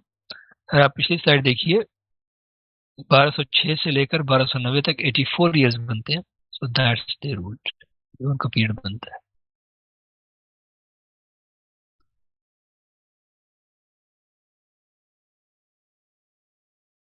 नहीं, गवर्नर्स उनके देखे ना, उनके तो लाहौर तक के लिमिटेड थे फैसल, लाहौर तक ही था ना। गवर्नर तो दिल्ली पे तो पहली दफा गवर्नर शहाबुद्दीन गौरी ने अपॉइंट किया था अपना, और गौरी महमूद गजनवी के बहुत बाद आया था। गजनवी अंपायर रही थी नो डाउट, लेकिन वो वैसे एक्सपैंड नहीं कर पाए थे। Still their capital was you know Ghazni in Afghanistan, जिससे महमूद गजनवी गजनी कहलाए। हरचंद के Mahmud was Turk, not Afghan, लेकिन यह है कि वो उसने कैपिटल उसका वहां पे, यानी हम उस कंटेक्स्ट में देख रहे हैं। ओके जी, आगे चलते हैं, because we have to cover a lot.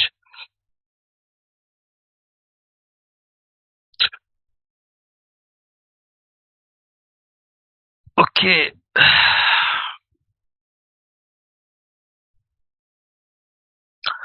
Khilji dynasty.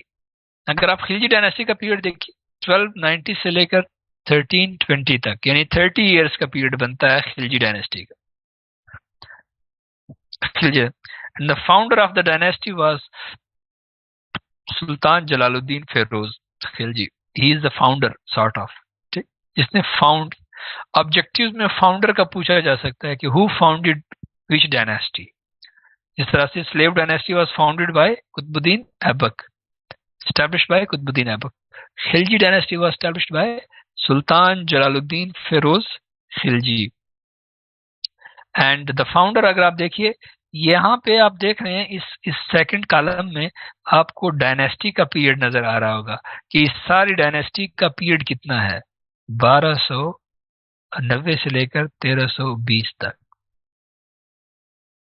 यहाँ पे आपको नजर आ रहा होगा कि उस बंदे ने रूल किस टाइम तक किया है, आप समझ रहे हैं ना, रूल किस टाइम तक किया है। ये जो थर्ड कॉलम फीचर्स में, अब सुल्तान जलालुद्दीन फिरोज खिलजी 1290 से 1296, मीन देयर बाय कि खिलजी डायनेस्टी का जो फाउंडर था वो सिर्फ 6 साल रूल कर पाया। ठीक है, गुड क्वेश्चन। मायदा शाहबाज पूछें कि अफगान कौन है, ये पूछना चाह रही हैं आप? इस क्लास में कुछ अफगान बैठे होंगे। Anybody would like to elaborate what is Afghan? एक तो आज का कंटेक्स्ट है ना कि अफगानिस्तान में रहने वाले अफगान है, लेकिन अभी तो हम जो बात कर रहे हैं तो अफगान थे ही नहीं ना, यानी अफगानिस्तान तो नहीं था ना, तो फिर why we are calling them Afghan?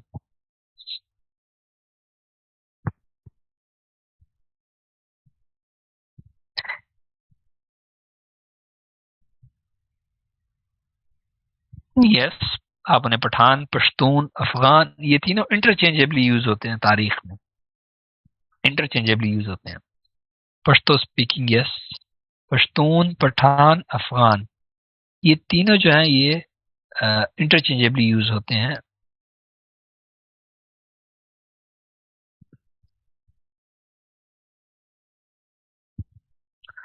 चलो जी, साजिद वजीर कह रहे हैं कि हज़रत सुलेमान अलैहिस्सलाम की अफरीदी अगर कोई क्लास में बैठा है तो वो कहेगा कि हम तो बनी इसराइल के 13वां ट्राइब हैं, जो 12 ट्राइब गुम हो गए थे हम उससे 13वां ट्राइब है उनका।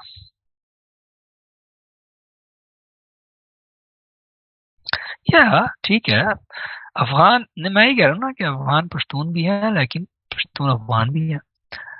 सिंपल याद रखिएगा, काबुल, कंदहार, गजनी, ये शहर मौजूद थे। आप थोड़े से मुल्कों की हिस्ट्री से बाहर निकले, इन इलाकों के लोगों को ये इलाका खुरासान भी कहलाता था, जिसमें आज का केपी का इलाका भी आता था। बलूचिस्तान का पश्तून बेल्ट भी आता था। इसको कलेक्टिवली खुरासान भी कहा जाता रहा है। अगर आप देखिएगा, जब अंपायर्स का पीरियड होता था, उसको सूबा खुरासान कहा जाता था। यहाँ के लोगों के बारे में कहा जाता है कि प्राइमरली दीज वर अफगान। ठीक है, दीज वर अफगान, ये अफगान है, ये अफगान थे। बस स्लाइटली इतना याद रखिएगा, बाकी आगे चलते हैं। ठीक हो गया, क्योंकि वी आर नॉट, मतलब nitty-gritties of history to that extent. नहीं, वो तो अफरीदी अगर कोई बैठा है तो वो फिर वो उनके लिए है ना। अफरीदी है क्लास में? कोई नहीं आएगा।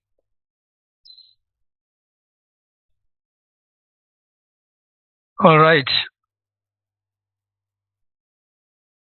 Sultan Jalaluddin Feroz Khilji. So it was an Afghan dynasty. But the most important ruler in this dynasty, as you might have guessed, that is सुल्तान अलाउद्दीन खिलजी। कौन से सर के साथ? क्या नाम है उनका? साजिद?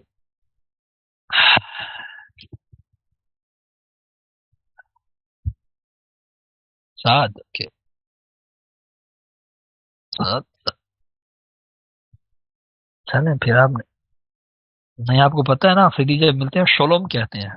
हम तो ना, वो शोलोम आज भी जूस की तरह शोलोम कहते हैं। अगर आपने कभी टिपिकल दो अफरीदियों का आपस में कहा शलोम, सोलोम या सोलोम कहें, सोलोम। और जो यहूदी कहते हैं शोलोम, वो आज भी सोलोम। स्टिल थे, अगर आपको कभी जाने का, उनके टिपिकल उनके उसमें जाने का मौका मिले, you would see the way they greet each other, particularly दो अफरीदी। सोलोम अलैकुम, सोलोम, लेकिन वो सोलोम भी कहते हैं, सिर्फ सोलोम भी कहते हैं आपस में ना, जब वो बड़े रिलैक्स होते हैं। वो जूस वाला शोलोम है ना अभी। Anyways, Sultan Alauddin Khilji is the most important ruler in that dynasty, Khilji dynasty. चले फोकस इस पे करते हैं मेरे ख्याल में। हाँ, अपने अपने अपने टारगेट पे फोकस करते हैं। सुल्तान Alauddin Khilji was the most important ruler. He ruled India for 20 years, यानी 1200, यहाँ पे आपको नजर आ रहा होगा, 1296 से लेकर 1316 तक। For 20 years he ruled India and he conquered Gujarat, Ranthambore, Chittor, Malwa. South of India was opened up for Muslims. It was Sultan Alauddin Khilji जिसने साउथ ऑफ इंडिया को कंकर किया और ओपन किया मुसलमानों के लिए। Sultan Alauddin Khilji, he was so resourceful a person that he also defeated, he not only defeated but removed Mongols from India.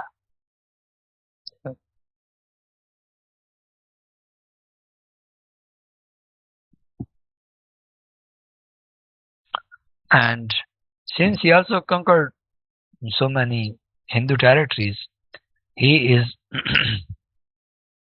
regarded as a villain by Indians. Movie आपने देखी होगी ना, पद्मावत, उसमें उसको बड़ा नेगेटिवली पोर्ट्रे किया गया, अगर आपने से किसी ने देखी हो पद्मावत मूवी। उसमें अलाउद्दीन खिलजी को बहुत ही नेगेटिवली पोर्ट्रे किया गया। उसका एक विलनाइज, उसको विलन के तौर पे एक बहुत ही नेगेटिव करेक्टर उसका जो है वो, नॉट सन, सन नहीं था, he was nephew and son in law of Jalaluddin खलीफा।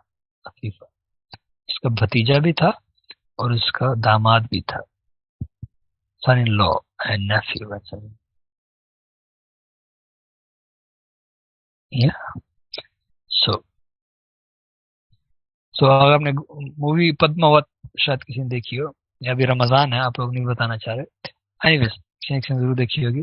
सो उसमें the way he has been depicted, that is quite strange, but it makes sense कि इंडिया के कंटेक्स्ट में he is a villain, but from our perspective जो है आप देखिएगा तो he is a hero, is a hero. उनके लिए विलन है, हमारे लिए तारीख के लिए कभी भी मूवी मत देखिएगा, दे आर रबिश, ठीक है, दे आर क्रैप तारीख में, क्योंकि वो कमर्शियल पॉइंट ऑफ व्यू से बनाई जाती हैं लोगों के जज्बात को अपील करने के लिए। नहीं नहीं यार, तरुल वाला की तरह हम इंडिया में बात कर रहे हैं, तो छोड़े अलाउद्दीन।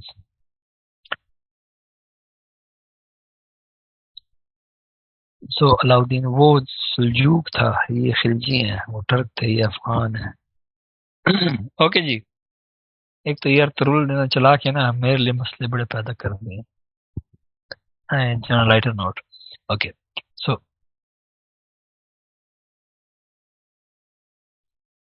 खिलजी डायनेस्टी 316 में, रिश्पा अगर आप देखिए यहाँ पे सेकंड पॉइंट फीचर्स के अंदर, सेकंड पॉइंट 1296 से 1316 फॉर 20 ईयर्स, इसीलिए आपके लिए दी गई हैं। ये डायनेस्टी का पीरियड है सेकंड कॉलम में। थर्ड कॉलम में हर रूलर के आगे उसका अपना पीरियड भी दिया हुआ है, you just need to calculate, ठीक है जी। ये आपके लिए 20 ईयर्स का बनता है।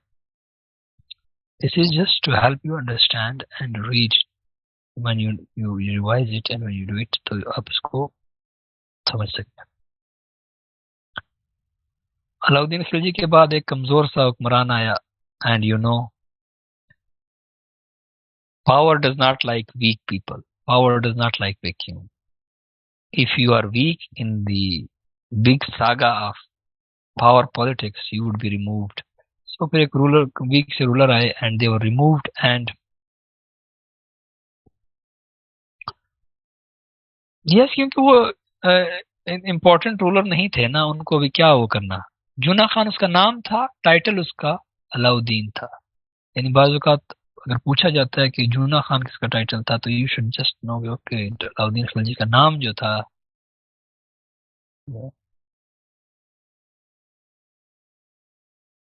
Got it.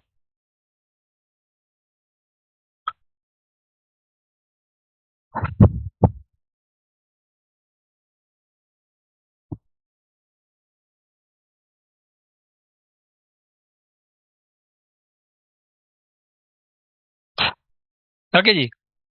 So coming to the next dynasty, Tughlaq dynasty.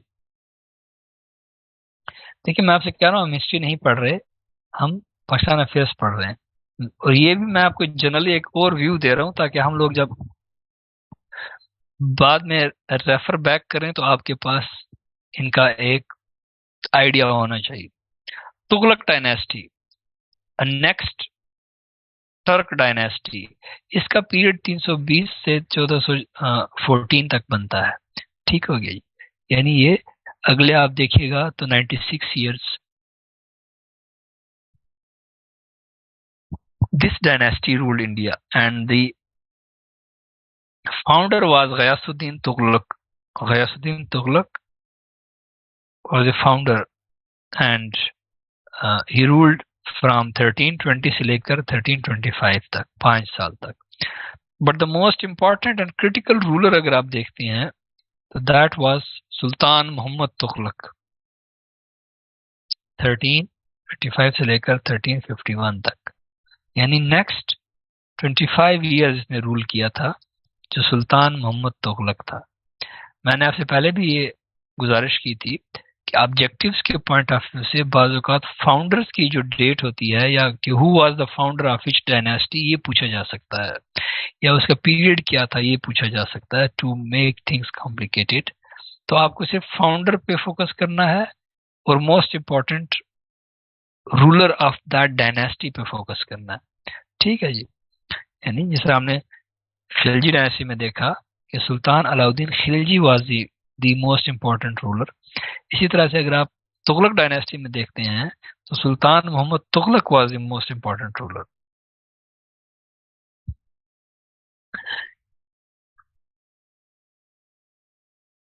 He built new capital in Delhi. Sorry, he built a new capital in Deccan and south with the name of Daulatabad. Now that is very important that अगर आप देखिए objectives के point of view से it was for the first time a new brand new capital was built. Now capital was moved from Delhi to from north to south. इतना बड़ा shift आ गया था कि जो कि इंडिया का कैपिटल जो नॉर्थ में था that was moved deep down the south and a new capital was built with the name of Daulatabad. He also initiated a new currency with the title of देखिए currency जो थी आमतौर पे दो metals use किए जाते हैं currencies में historically, gold and silver, but he instead used copper. He issued copper coins, यानी कॉपर के सिक्के इसने इंट्रोड्यूस करा दिए. That was a very unique thing. At the same time it was a disaster for the economy. So new currency इसकी जो थी ये इसका एक पॉलिसी स्टेप्स बड़ा याद रखा जाता है कि इसने कहा क्या गोल्ड स्टैंडर्ड इससे हटकर भी कोई चीज होनी चाहिए. बादशाह का नाम बजाते खुद काफी होना चाहिए, यू नो. सवाल ऐसा अभी नहीं, इसीलिए अभी हम क्वेश्चन करेंगे थोड़ी देर में. शेरिन मैं थोड़ा सा एक वो बना लूं, क्वेश्चन जब आएगा तो तब भी आप देख सकेंगे कि इसको ये पाकिस्तान अफेयर्स है, हिस्ट्री ऑफ सब कॉन्टिनेंट नहीं आएगी, पाकिस्तान अफेयर्स के क्वेश्चन आएंगे. मैं बार बार ये बात कर रहा हूँ, ये आपकी हिस्ट्री का पेपर नहीं है, कंपल्सरी पेपर पाकिस्तान अफेयर का है.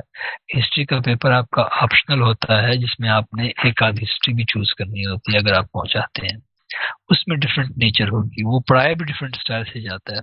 यहाँ पे फोकस हम सिर्फ कर रहे हैं कि आपको पाकिस्तान अफेयर्स के हवाले से आपके नॉलेज को अपडेट कर दिया जाए, जो आप पिछले कई सालों से पढ़ते आ रहे हैं उसे अपडेट कर दिया जाए, एक्सपेंड कर दिया जाए, ताकि आप अपने हीरोज के साथ कनेक्ट हो जाएं, उन लोगों के साथ कनेक्ट हो जाएं जिन्होंने आइडियोलॉजी बनाने में कुछ रोल प्ले किया था या डिस्टॉर्ट करने में किया था, ताकि जब आप लिखो you should have a lot of information with you.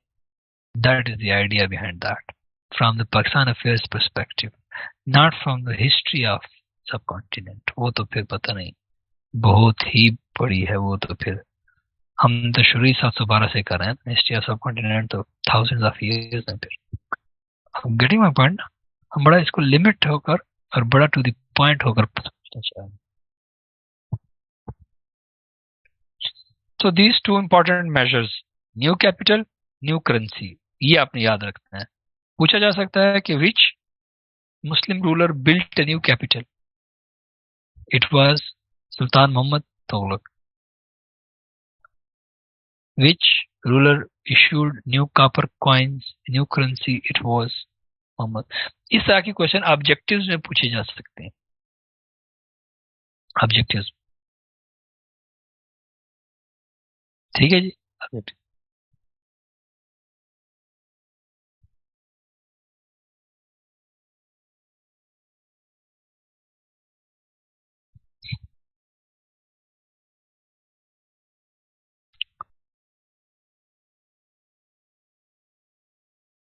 Yes, that is a good question, because Delhi was exposed to attacks, so he wanted to establish a new capital away from the attacks of enemies. अब आप देखिए ये दिल्ली है ना, ये दिल्ली है. Now यहाँ से अटैक आता है तो it is very easy. You once you enter, you cross Indus, and then it's just matter of couple of days that you reach Delhi. It is very easy. और आपको ये भी आइडिया होगा कि पुराने जमाने में अगर कैपिटल आपने कंकर कर लिया तो सारा मुल्क आपका हो गया, और अगर कैपिटल आपके पास है और आपने उसको प्रोटेक्ट डिफेंड कर लिया है तो सारा मुल्क बेशक कोई और वो कर ले, लेजिटिमेट रूलर आप ही होंगे। आज यूक्रेन में भी ऐसा हुआ है ना कि कीव पे झगड़ा चल पड़ा कि भाई capital hasn't fallen yet. Capital बड़ा इंपॉर्टेंट होता है कि कैपिटल पे किसकी हुक्मरानी है, who is ruling the capital, किसका फ्लैग है कैपिटल पे। आप कनेक्ट समझे? तो ये दिल्ली था, यहाँ पे आकर, यहाँ पे गोदावरी नदी के करीब यहाँ पे आकर उसने कहीं पे नया कैपिटल बना दिया। अब ये बड़ा करीब था, लेकिन you add thousands of miles to this and just go back to 13th-14th century when you have to travel on horseback or on foot, तो thousands of mile, मतलब that makes very difficult। फिर रास्ते में बड़े जंगल पहाड़, it is very difficult, and then you force your enemy to come deep down to your territory। strategically it was a very good decision by the way। अच्छा, ये modern आजकल भी ये हुआ है, लोगों ने किया है, आजकल भी ये किया है लोगों ने, कुछ कंट्रीज ने। फॉर एग्जांपल अगर आप कजाकिस्तान की हिस्ट्री पढ़ें तो उन्होंने अपना नया कैपिटल बनाया, ठीक है, to protect it from Chinese aggression. वो नॉर्थ में जाके दूर, उन्होंने बहुत दूर, और ठंड इतनी ज्यादा होती है कि अगर आर्मी आती भी है तो ठंड से ही मर जाएगी। So that is at times capital strategy. Pakistan की एग्जांपल ले लीजिए, कराची से इस्लामाबाद, यस नबील, उन्होंने पाकिस्तान ने भी बनाया, ठीक हो गया, इस्लामाबाद के नाम से। अभी जब बन रहा था तो भी बड़ी वो थी कि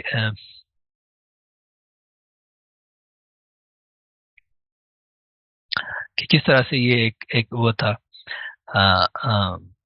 होना चाहिए, कहाँ पे नहीं होना चाहिए। So that was something like that.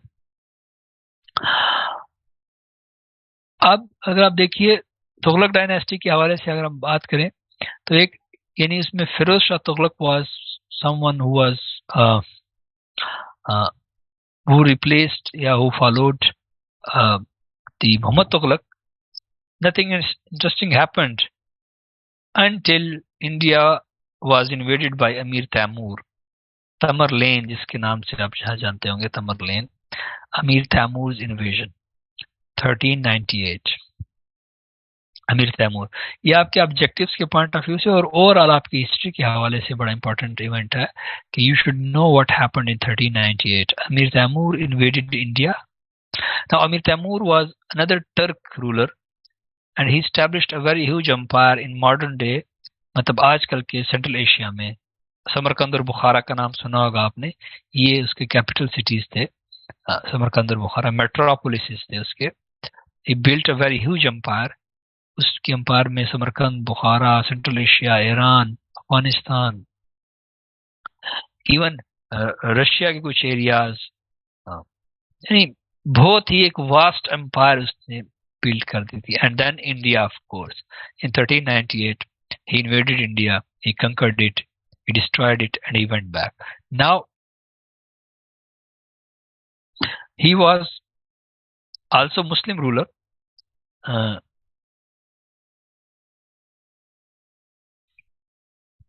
हम देखिए वो तो हिस्ट्री में हम करेंगे ना, अब हिस्ट्री में तो शेयरिंग हम हिस्ट्री में करेंगे, हम सिर्फ यहाँ पे फोकस कर रहे हैं अभी अब पाकिस्तान अफेयर्स के कंटेक्स्ट में, वो तो हिस्ट्री का क्वेश्चन हो जाएगा and I do not want to go it right now. वो बड़ा डिटेल, वो फिर एक एक चीज पे जाना पड़ता है which is very very lengthy and is I mean no need to do that. So Amir Taimur के हवाले से अगर आप देखिए, so he built a very huge empire and he invaded India, conquered it and destroyed it, so to speak। मतलब यूं समझिएगा कि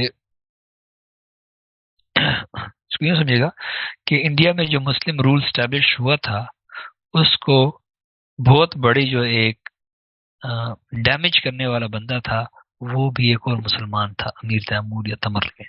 तमरलेन was Turk from his father side, but he was Mongol from his mother side. So you can imagine that the blood of two most ferocious tribes of Central Asia was flowing through his veins, and he was such scourge of God, अज़ाब इलाही के नाम पे से भी जाना जाता है उसको, जहाँ भी जाता एक अज़ाब ही छोड़ के जाता था।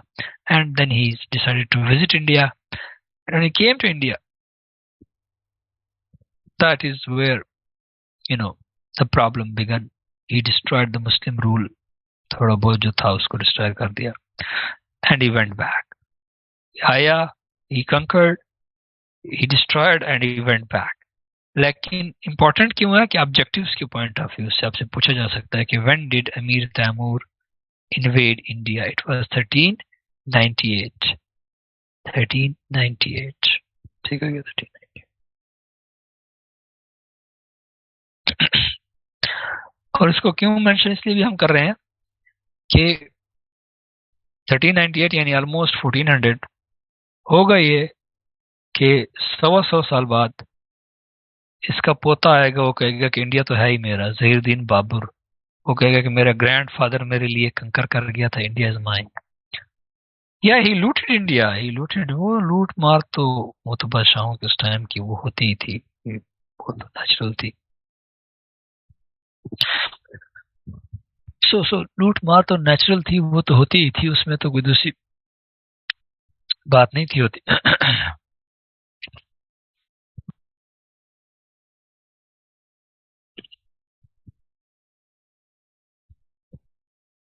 ठीक है. वो ये कि सारी दुनिया को मतलब इसको वो कहा जाता है ना, ऑलमोस्ट ये समझिएगा कि इसको देखिए, इसने दुनिया को डिस्ट्रॉय करके समरकंद और बुखारा बनाए थे. आपने समरकंद और बुखारा नाम यकीनन सुना होगा. इसे जहां से दुनिया में कोई बिल्डिंग पसंद आती उसको तो ले जा नहीं सकता था, उसको गिरा के उसको मटेरियल ले जाता और वहां पे जाके ना अपनी बिल्डिंग सजा देता था. कोई आलिम पसंद आता, कोई टीचर पसंद आता, उसको भी उठा के ले जाता और फिर वो दे जाता. समरकंद और Bukhara, he was such type of different. तो लूट मार नेचुरल थी. नहीं, वो बात ये थी कि पावर की बात होती है. इफ यू आर पावरफुल तो आप करोगे. मुसलमान भी जब पावर में थे तो करते ही थे. ये पावर डायनामिक्स होती है सारी. सो इसने सारी दुनिया मतलब कंकर करके समरकंद और बुखारा शहर बनाया है खूबसूरत किस्म के. इसी पीरियड में हाफिज फारसी जुबान का बहुत बड़ा शायर है. उसने एक शेर भी लिखा कि अगर आतुर की शिराजी बदस्तौरत दिले मारा बखौल हिंदू अशबख्शम समरकंदो बुखारा. और समरकंद और बुखारा की समझ आए. अगर आतुर की शिराजी बदस्तौरत दिले मारा बखौल हिंदू अशबख्शम समरकंदो बुखारा. उसने ये कहा कि अगर किसी तरह से मेरा महबूब मेरा हो जाए, यानी मेरी बात मान ले, तो उसके तिल पे, खाल पे, उसके तिल पे मैं समरकंद और बुखारा कुर्बान कर दूं. अब यस, मजा तो आ रहा है, लेकिन ये हुआ कि ये शेर तो उसने क्या दिया, ऊपर से तैमूर ने सुन लिया, उसने कहा पकड़ के लिया इस ना अंजार को. अभी अब बटरिंग से ज्यादा मसला एक और आ गया था कि अभी प्रॉब्लम जो थी, अभी matter of life and death आ गया था हमारे शायर के लिए. उसने शेर तो क्या दिया, उसने अपने महबूब के तिल पे कुर्बान कर दिए, तो बादशाह ने कहा पकड़ के ले आओ इसको. और इसी तरह मेरे समरकंद और बुखारा जरा घुमा फिरा देना, इसे आइडिया हो जाए कि इसने क्या कर दिया. ठीक है, बंदा हो जाता है इंसान से, लेकिन नहीं नहीं, इसको शायर को पकड़ के ले आओ. That is a good one. Mehar अगर ये इंटेंशनल है, it is a good one. इसने शायर को कहा कि पकड़ के ले आओ, नॉट नॉट उसके महबूब. सो तो वो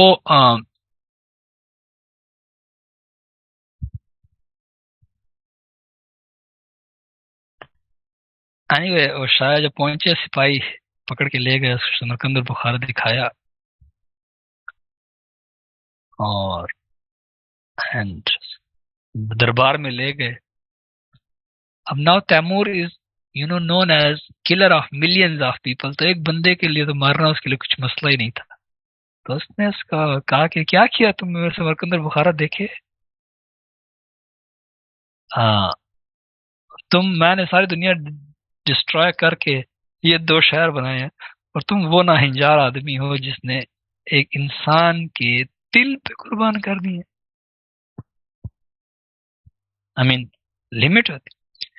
आगे भी शायर खड़ा था, तो उसने कहा कि हजूर वाला, बात यह है कि हम शायर लोग हैं, और जो भी कुछ हमारे पास आता है वो हम अपने महबूब पे कुर्बान कर देते हैं। इसी वजह से आज देख लीजिए कि ये सूरत हाल है कि न हमारे पास खाने को है, न रहने को है, बस जो भी आता है अपने महबूब पे कुर्बानी कर। शायर लोग हैं तो बड़ा खुश हुआ, उसने कहा और गजल वजल, बड़ा शायर था, बहुत बड़ा, खुद बड़ा बड़ा शायर था, हाफिज बहुत बड़ा शायर था, तो उसकी जान बख्शी हो गई। इसीलिए तो फराज ने, हमारे जमाने के फराज ने फिर कहा था ना कि समरकंदो बुखारा क्या है खाले यार के आगे, सो हमको मिस्र हाफिज बजानो दिल पसंद आए। यानी फराज भी ये कह रहा है कि भाई समरकंद और बुखारा की हैसियत ही क्या है हमारे दोस्त के रुखसार के खाल के आगे, हम सब कुछ, हम भी हाफिज के नक्शे कदम पे ही चलेंगे। हाँ दैट इज गुड, क्योंकि शायर लेकिन ऐसी बातें बादशाहों को पता चल ही जाती हैं, और खुदा के पुरस्कार बंदे होते ही हैं ना, बादशाहों ने रखे होते हैं जो कि बादशाहों को पहुंचाते रहते हैं कि क्या हो रहा है सल्तनत में, क्योंकि कम्युनिकेशन नहीं होगी तो बादशाह इफेक्टिव नहीं हो सकता। वैसे तो ये एक एनेक्डोट था, क्योंकि समरकंद बजाते खुद, यानी तैमूर बजाते खुद बहुत बड़ा शायर भी था, अदब का परवरदा भी था, तो he would like to know. और जब उसने देखा कि बहुत बड़ा शायर है तो उसने उसको छोड़ दिया था, अदरवाइज उसकी डेथ हो जानी थी। Anyways, that was just to help you understand Amir Timur. अब तैमूर इंडिया का डिस्ट्रॉयर है, इसीलिए जब, आपको पता है करीना कपूर और सैफ अली खान के यहाँ पहले बेटे की पैदाइश हुई तो उसका नाम रखा गया था तैमूर अली खान, जिसपे इंडिया में उस टाइम बहुत ज्यादा प्रॉब्लम क्रिएट हो गया था। उन्होंने कहा था कि आपको एक ही नाम मिला है, तैमूर अली खान, तो डिस्ट्रॉयर। फिर उनको दूसरा बेटा पैदा हुआ तो उन्होंने उसका नाम जहांगीर रखा, मुगल बादशाह के नाम पे Jahangir Ali Khan, which is quite acceptable. And recently couple of weeks back I heard that the couple is expecting again, and जिस पे फिर करीना ने कहा कि नहीं नहीं ऐसी कोई बात नहीं है, just got some fats on my tummy, we are not expecting, we are done with the kids, so बच्चे दो ही अच्छे। सो वो एक उस पे चल रहा था।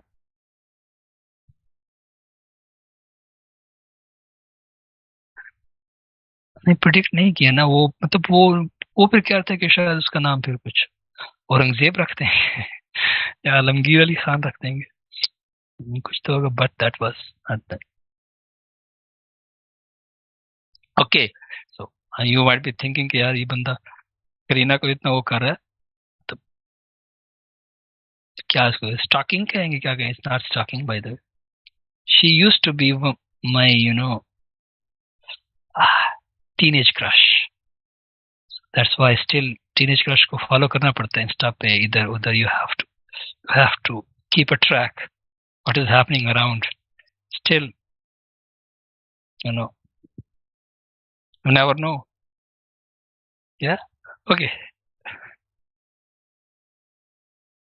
आई mean one of teenage age crushes.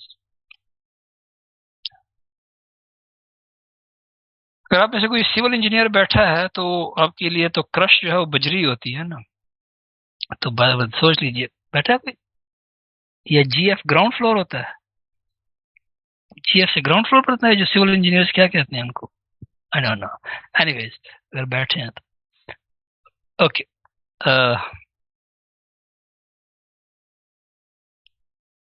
सही रहना ऐसे पे आते हैं। और देखने बात बात क्रश से होते हुए फिर ग्राउंड फ्लोर पे पहुंच गए, चले थे हम लोग हिस्ट्री समझ रहे, अमीर तैमूर और Hafiz is bad. Okay, second last dynasty पे आते हैं, सैयद डायनेस्टी।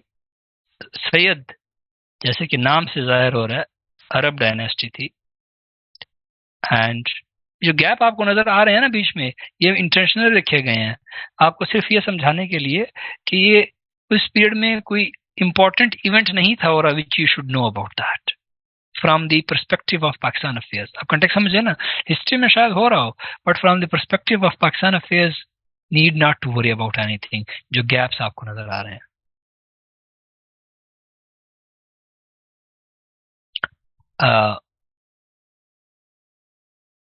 सो सैयद डायनेस्टी 1414 से 1451 तक, खिजर खान, मुबारक शाह, मोहम्मद शाह, अलाउद्दीन, just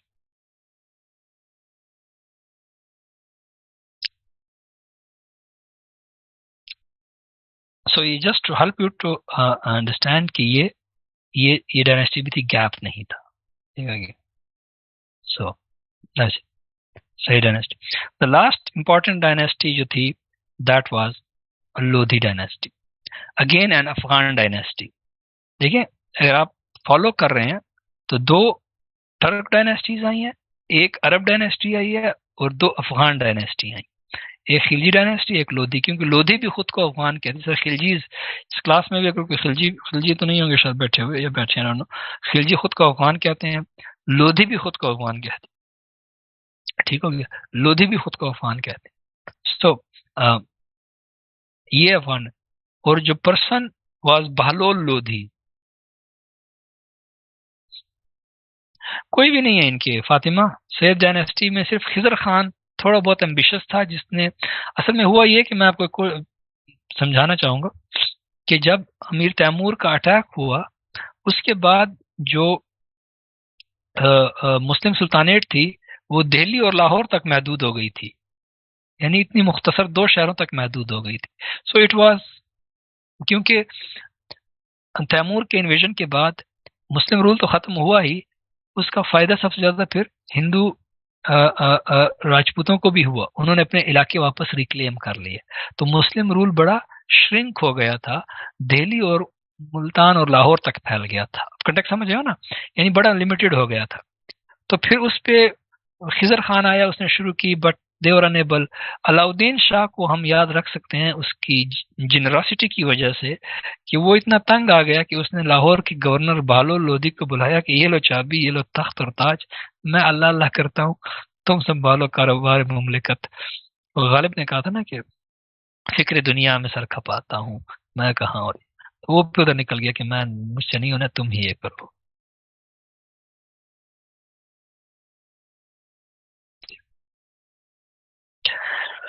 नहीं, किस वजह से सैयद नहीं था, खिजर खान आ रहा है उसके नाम के साथ, या what's the reason why you are saying that. He initiated that dynasty. नहीं नहीं, खान तो देखें, खान तो ये नहीं है कि सिर्फ अफगान या पश्तून है, खान तो चंगेज खान के साथ भी लगता है। सो द पॉइंट इज कि वो तो एक सेंट्रल एशियन एक टाइटल था खानेट के साथ, जो कि खान लगता था, जो सेंट्रल एशियन टाइटल था, जो कि एक तरह से चीफ के लिए यूज होता था, चीफ के लिए। ये तो फिर बहुत लेट ये हुआ कि स्पेसिफाई हो गया पश्तून्स के लिए या अफगान्स के लिए, बहुत लेटर स्टेज में आकर स्पेसिफाई। उससे पहले तो आपको ये खान का टाइटल जो है, ये तो ये टर्किश उसमें मिलता है आपको हर जगह पे, मतलब चीफ के लिए, एटलीस्ट चीफ के लिए जो हेड होता था, काउंसिल का भी हो सकता है, ट्राइब का भी हो सकता है, ठीक है, उस कंटेक्स्ट में। सो खिजर खान उस हवाले से, वो इसलिए खान को आप वो ना करें, वो नहीं होगा, इशू नहीं होगा। मुबारक शाह, मोहम्मद शाह एंड अलाउद्दीन शाह, ठीक है। Lodi dynasty. So the last of the dynasties was Bahlol Lodi, was the founder of that dynasty, very efficient, very competent ruler, and he brought order and organization to the kingdom, and then he was followed by his illustrious, capable son Sikandar Lodhi. उसने फिर बहुत ज्यादा, उसने भी काफी effectively manage किया चीजों को, मतलब जो मैटर्स थे। And then he was followed by his son Ibrahim Lodi. Now Ibrahim Lodi was not that much a good ruler, and he was ruling India from 1517, but for next 10 years, but in 1526 there was problem. Lodhi जाने से कैसे वजूद में आई? नहीं, लोधी तो मौजूद थे, मैंने बताया ना कि Alauddin Shah last ruler invited the governor of Lahore to become king, Bahlol Lodi, वो आया और बादशाह बन गया, डायनेस्टी वजूद में आ गई। इट्स लाइक दैट, फिर उसका बेटा आ गया तो पक्की होगी डायनेस्टी। लोधी अफगान थे, आयदा अफगान, लोधी अफगान डायनेस्टी, दो अफगान, दो टर्क, एक सैयद, पहले पीरियड में, यानी सुल्तानेट पीरियड में। So Ibrahim Lodi was ruling India. But in 1526 there was a problem. The king of Kabul decided to take India. The king of Kabul was Zahiruddin Babur, and Zahiruddin Babur believed that India had been conquered for him by his great grandfather, that was Amir Taimur. समझ है ना कि link समझ है ना कि वो कहाँ से अब आ रहा है, बाबर कहाँ से आ रहा है. Babar was king of Kabul at that time. He was king of Kabul, and he decided to. Now, Amir Taimur was Turk, so was Babur. Babur was Turk, by the way. अब जो नेक्स्ट डायनेस्टी बनेगी जिसको Mughal dynasty कहते हैं, मुगल खानदान की हुकूमत कहते हैं, मुगल कहते हैं, they were also Turk by the way. ठीक हो गया. And then would start the golden period of Muslim rule in India. So ये आपकी 5 डायनेस्टीज हैं. ठीक हो गया. Slave dynasty, Khilji dynasty, Tughlaq dynasty, Sayyid dynasty and Lodi dynasty. ये 5 डायनेस्टीज हैं. And these they used to call themselves Sultan. Sultan Jalaluddin, Sultan Bahlol Lodhi, Sultan Ibrahim Lodhi last. इसके बाद जो अब आ रहे हैं मुगल, वो खुद को सुल्तान नहीं कहेंगे, खुद को बादशाह कहेंगे या पादशाह कहेंगे. ठीक है, बादशाह कहेंगे, गाजी कहेंगे. कॉन्टेक्स्ट समझ है ना. तो India would enter a new period as well. और फिर 1526 से लेकर 1857 तक मुगल पीरियड चलेगा, यानी एक डायनेस्टी चलेगी 325 साल. पहले 320 सालों में 5 डायनेस्टीज आई, अगले 325 सालों में एक ही डायनेस्टी, एक ही फैमिली. कंटेक्स्ट समझ आ रहा है ना आपको. यानी 1526 में India was invaded by Zahiruddin Babur and India entered into a new dynasty as well and new rule as well. और मुगल पीरियड शुरू हो जाता है. मुगल कौन थे हम पढ़ेंगे भी सही. For now it would suffice, they were also Turk. वो भी सेंट्रल एशियन टर्क थे. आजकल के उज्बेकिस्तान से उनका ताल्लुक था, अगर आप स्पेसिफाई करना चाहते हैं. यानी जो बाबर था उसका ताल्लुक फरगाना वैली से था, जो उज्बेकिस्तान में आती है आज प्राइमरी. ये दिल्ली सुल्तानेट है. सिर्फ आपको आइडिया होना चाहिए कि मैप का, ये सिर्फ अमीर तैमूर के इन्वेजन आपको दिखाना मकसूद है. अगर आप तमरलेन, इंग्लिश में उसको तमरलेन कहते हैं ना, अमीर तैमूर को शायद आपने अगर उसमें पढ़ा हो, तमरलेन कहा जाता है, तमरलेन इन्वेजन. तमरलेन काबुल से मुल्तान, मुल्तान से दिल्ली, दिल्ली से वापस लाहौर और मुल्तान होते हुए वापस Kabul. So that was the way in and out of India. ठीक है, ये देखें ना कि इन्वेजन इस तरह से हुई. And then it was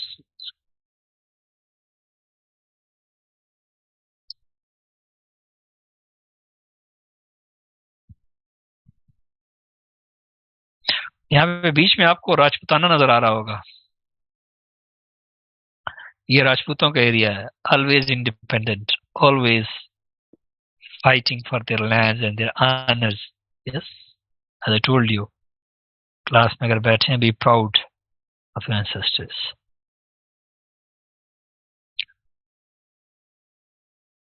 alright ji. So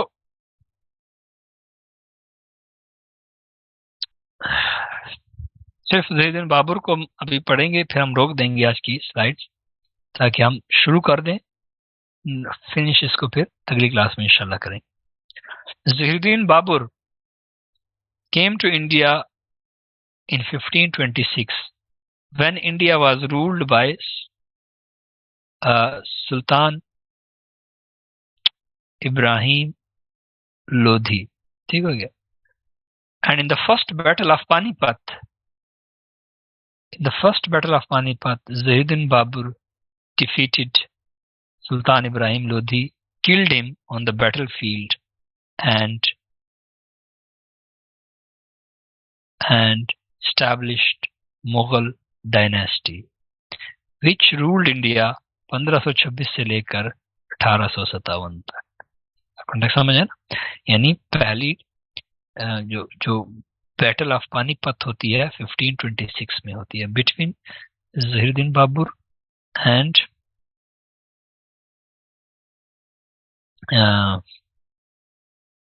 Sultan Ibrahim Lodi. But the claim of Babur over India was not yet complete. He had to fight yet another battle, and that was with the Rajput Rana Sangha. Rajput Rane हैं, राजे हैं, जंजुए हैं, सारे राजपूत हैं और भी बहुत से हैं. So Rana Sangha, he had to fight a battle with Rana Sangha in 1527.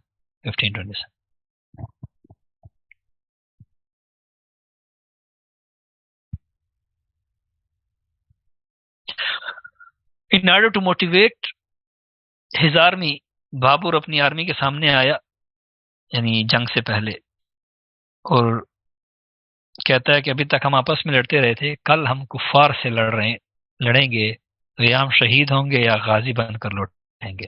उसने हाथ में सुराही शराब की भरी और जाम पकड़ा हुआ था, तोड़ दिया. इसने कहा कि आज से मैं पीने से तौबा करता हूँ, आज हम कल जंग पे जा रहे हैं. ठीक है, एंड वही बता रहा हूँ सनीजा, पहली जंग हो चुकी है इब्राहिम लोधी के साथ, दूसरी अब राणा सांगा के साथ 1527. तो अपनी आर्मी को मोटिवेट करने के लिए उनके सामने उसने स्पीच की और शराब की सुराही तोड़ दी और तौबा कर ली. अगले दिन मैदान जंग में उतरे, and by the evening they were successful. They defeated the Rana Sangha and his army and killed the Rana Sangha on the battlefield. शाम हुई तो कहते ले आओ मेरी सुराही और जाम, let's celebrate the victory. So he was such a wonderful character in our history as well. Zahiruddin Babur. Zahiruddin Babur, as you can see, he ruled India for a very short time. 5 साल के लिए. He died in 1530. So he ruled India for a very brief period. He came to India in 1526 and he died in 1530, just within 4 or 5 years of his yes. Why they are called Mughal?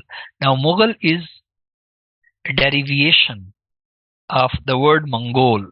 यानी Mughal Mongol की बिगड़ी हुई शक्ल है, और ये खुद को कभी मुगल नहीं कहते थे, ये तारीख में इनको मुगल कहा गया है. जिस तरह से स्लेव डायनेस्टी को बाद में हमने कहा, जिस तरह से मुगल खुद को ये टर्क कहते थे, चुगताई टर्क थे ये लोग, खुद को लोग टर्क कहते थे कि हम लोग टर्क थे. ठीक है, टर्क. सो बाद में इनको Mughal is derivation of Mongol. ठीक है, मंगोल बिगड़ कर मुगल, क्योंकि इनके फीचर्स सेंट्रल एशियन थे.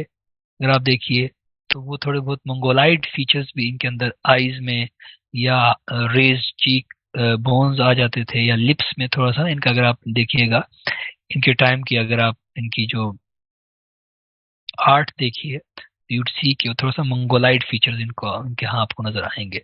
सो इस वजह से इनको मंगोल होते होते मुगल हो गया अल्टीमेट. राणा सांगा, अगर आपने पीछे दिए, ये राजपुताना यहाँ का चीफ था. राजपूत, सारे राजपूतों का राणा था, यानी राजपूतों के अंदर सारे राजपूत, सारे राज होते, वो उनके अंदर फिर एक राणा होता है जो सबको बड़ा होता है, तो वो sort of a leader of Rajput. ठीक है सदा.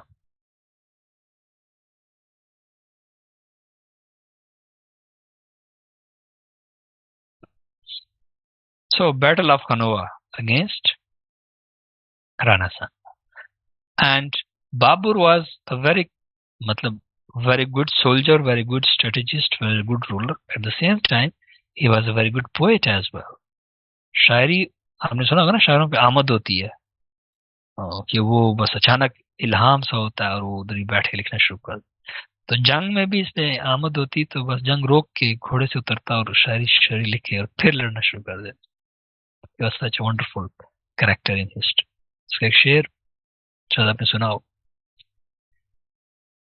नवरोज व नवबहार में दिल बरे खुशस्त, बाबुर बैश कूश के आलम दोबारा नीस. नवरोज भी है, नवबहार भी है, महबूब भी है, बाबर ऐश करो, दुनिया में दोबारा नहीं आना. बाबर भाई, अभी नवरोज का मौसम गुजरा था पिछले 2 हफ्ते पहले, अगर आपने मार्च में सेलिब्रेट किया होगा। सो नमाज ब्रेक भी लेने हैं, और बल्कि पक्की पक्की ब्रेक लेते हैं, जस्ट कायनात, जस्ट गिव मी मिनट, उसके बाद फिर आप लोग नमाज वमाज पढ़िएगा और फिर अगली क्लास अगर आपकी है उसकी तैयारी कीजिएगा। सो हाँ के ठीक है। सो ये बाबर का, बाबर को शुरू करेंगे, नेक्स्ट क्लास में से मुगल पीरियड को कंटिन्यू करेंगे। सिर्फ आपको मैंने स्लाइड से शेयर की थी कि आप लोग पढ़ के आइएगा, लेकिन ऐसे लग रहा है कि हमारे कुछ साथी स्टिल पढ़ के नहीं आए। पढ़ के आया करें, आपके फायदे के लिए शेयर की गई है। हमारी यूनिवर्सिटीज में स्लाइड शेयर नहीं की जाती कि बच्चे कहीं पढ़ ना लें। मैंने आपसे शेयर की हुई है, ये जानते हुए भी कि आप नहीं पढ़ेंगे, फिर भी आपसे गुजारिश है कि पढ़ के आया करें।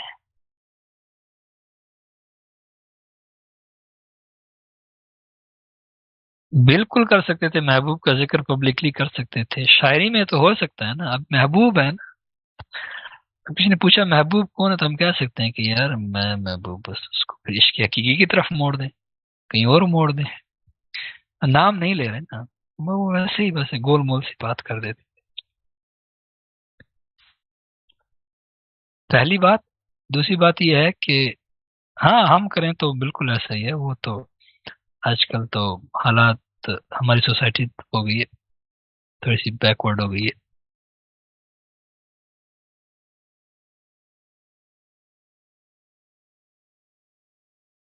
ओके जी। तो हाँ,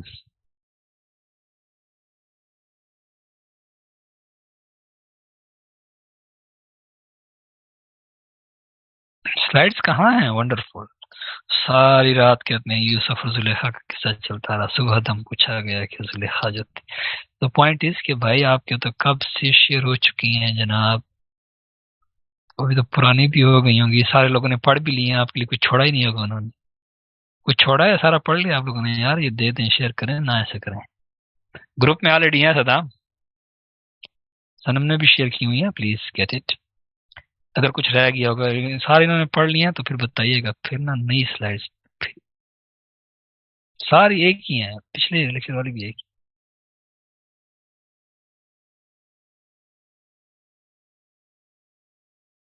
और इस्तेदाम, राइट नोट। आई होप मेरे रैंट्स आपको बुरे नहीं लगते होंगे, जस्ट पता है रमजान भी है, फिर क्लास भी ऑनलाइन हो, आपको तो यकीनन सुनते सुनते नींद आ जाती है, कि मुझे बोलते बोलते नींद आ जाती है, बाज़ औक़ात ऐसी सूरत हाल होती है। तो just in order to keep myself awake, I can understand your dilemma. Ramzan भी हो, सारी को सोए हो, वो भी सारा डिस्टर्ब होती है रूटीन, तो so this is how things are. Anyways, if you have question, please.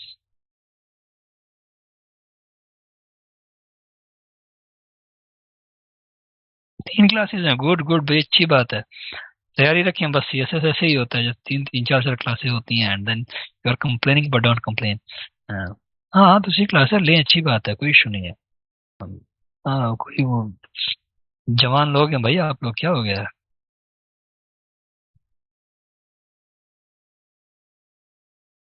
ठीक है जी। तो अपने आप को भी जितना ज्यादा अपने ऊपर जबर कर सकते हैं, सख्ती कर सकते हैं, करें, आगे जिंदगी आसान हो जाएगी। अभी अगर अपने ऊपर सख्ती नहीं की तो आगे जिंदगी मुश्किल होगी, ये याद रखिएगा। अभी आप जवान हैं, कर सकते हैं, बर्दाश्त कर सकते हैं, आगे नहीं कर सकोगे फिर।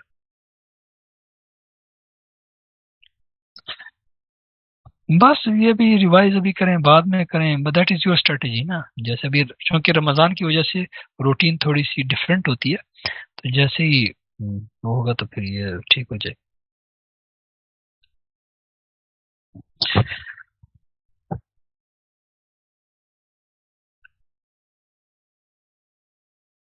और वैसे भी अगर आप फास्टिंग पे हैं, तो फास्टिंग करते हुए तो आपकी बॉडी जो है वो फुल्ली फंक्शनल होती है, याद रखिए, ऑप्टिमल पे होती है अपने प्रोडक्टिविटी में।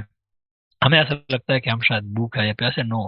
When you are hungry, when you are thirsty, your body is doing wonders to you. अगर आपको आइडिया है इसका, अगर आपको 12-13 घंटे हो गए हैं खाए पिए, तो आपकी बॉडी उस टाइम हार्मोन्स, जो ग्रोथ हार्मोन्स है, वो किक इन हो जाते हैं 15 घंटे के बाद, एंड एजिंग का प्रोसेस रिवर्स होना शुरू हो जाता है। नहीं नहीं नहीं, हिस्ट्री का पेपर अटेम्प्ट नहीं कर सकते। हाँ, ये है कि ये बेसिक चंक्स है ना। हाँ, देखिए फातिमा, तो बेसिक चंक्स हैं, इनको एक नैरेटिव बनाना, स्टोरी बनाना, उसके लिए पढ़ना पड़ता है। करंट अफेयर्स के बच्चे आपको बताएंगे ना, जो हमारे टीचर्स आएंगे, मल्टीपल 3-4 टीचर्स होंगे मिनिमम आपके पास, आपको आइडिया है? 3-4 टीचर्स होंगे। हर बंदा आपको अपने तरीके से बताएगा कि आपने अगर करंट अफेयर के ये टॉपिक पढ़ने हैं तो कहाँ से पढ़ें, सिक्योरिटीज पे पढ़ने हैं तो कहाँ से पढ़ें, अगर आपने फॉर एग्जांपल रिलेशनशिप पे पढ़ने हैं तो पाकिस्तान के रिलेशन विद अदर कंट्रीज वो कहाँ से पढ़ें।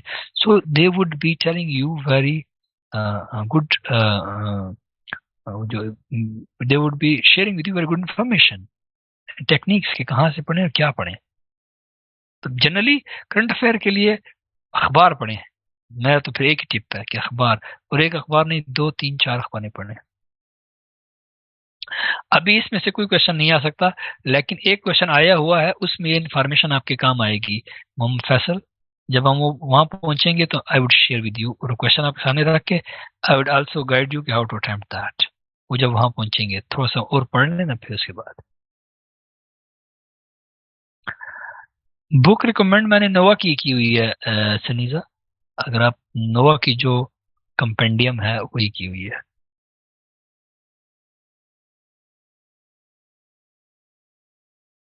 वही ले लीजिए। For now it is enough, और कोई आपने नहीं करनी है, नहीं जाना। हाँ, अगर चाहिए होगी ऑनलाइन, फिर मैं आपको अगली क्लास में जो आपकी एफपीएससी की रिकमेंडेड बुक है वो आपको मैं लिंक शेयर कर दूंगा या बता दूंगा, and you can have that. लेकिन फिलहाल, मतलब अगर पैसे खर्चने हैं तो सिर्फ और सिर्फ एक ही किताब खरीदिए नोवा की, मजीद किताबें मत खरीदिएगा फिलहाल। फिलहाल मजीद मत खरीदिएगा।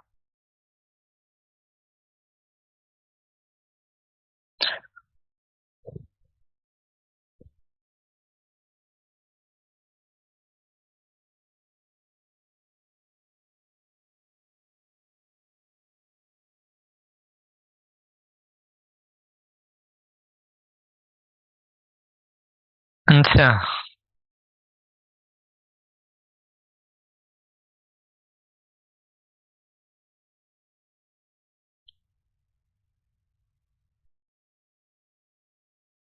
नोवा के राइटर कोई भी नहीं है मारूफ, वो हमारे टीचर्स ही हैं, मेरे भी टीचर्स हैं वो, उन्होंने कंपाइल की हुई है। तो ये मुख्तलिफ सीएसपीज ने मिलकर कंपाइल किया। सो नोवा पब्लिकेशन ही इसका राइटर है, नोवा पब्लिकेशन। अब उस जगह पाकिस्तान अफेयर की बुक दे दें, एक ही है वो, एक ही है, उसका कोई मतलब ये नहीं है कि मल्टीपल नहीं है, पाकिस्तान अफेयर्स की एक ही है।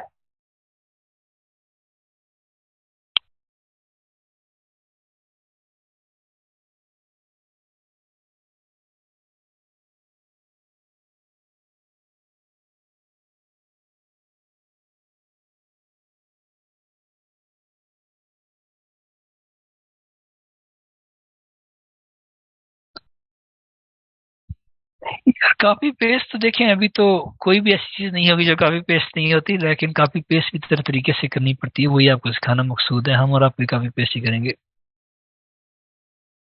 शमशाद अहमद की चलें, बहरहाल आई वोंट से दैट।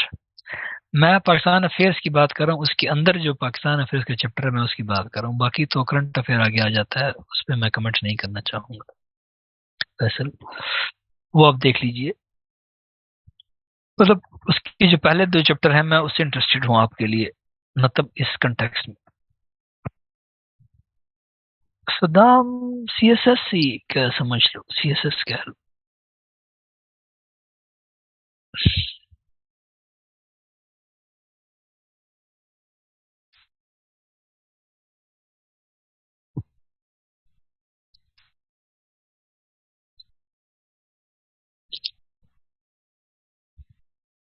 यार ये जो मैंने स्लाइड्स बनाई ये भी तो काफी पेस्ट है ना सर, नॉलेज ही काफी पेस्ट होता है, तो अपना तो अपनी तरफ से तो कुछ नहीं हो सकता ना सर।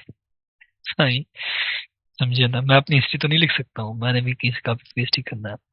पॉइंट ये है कि उसको,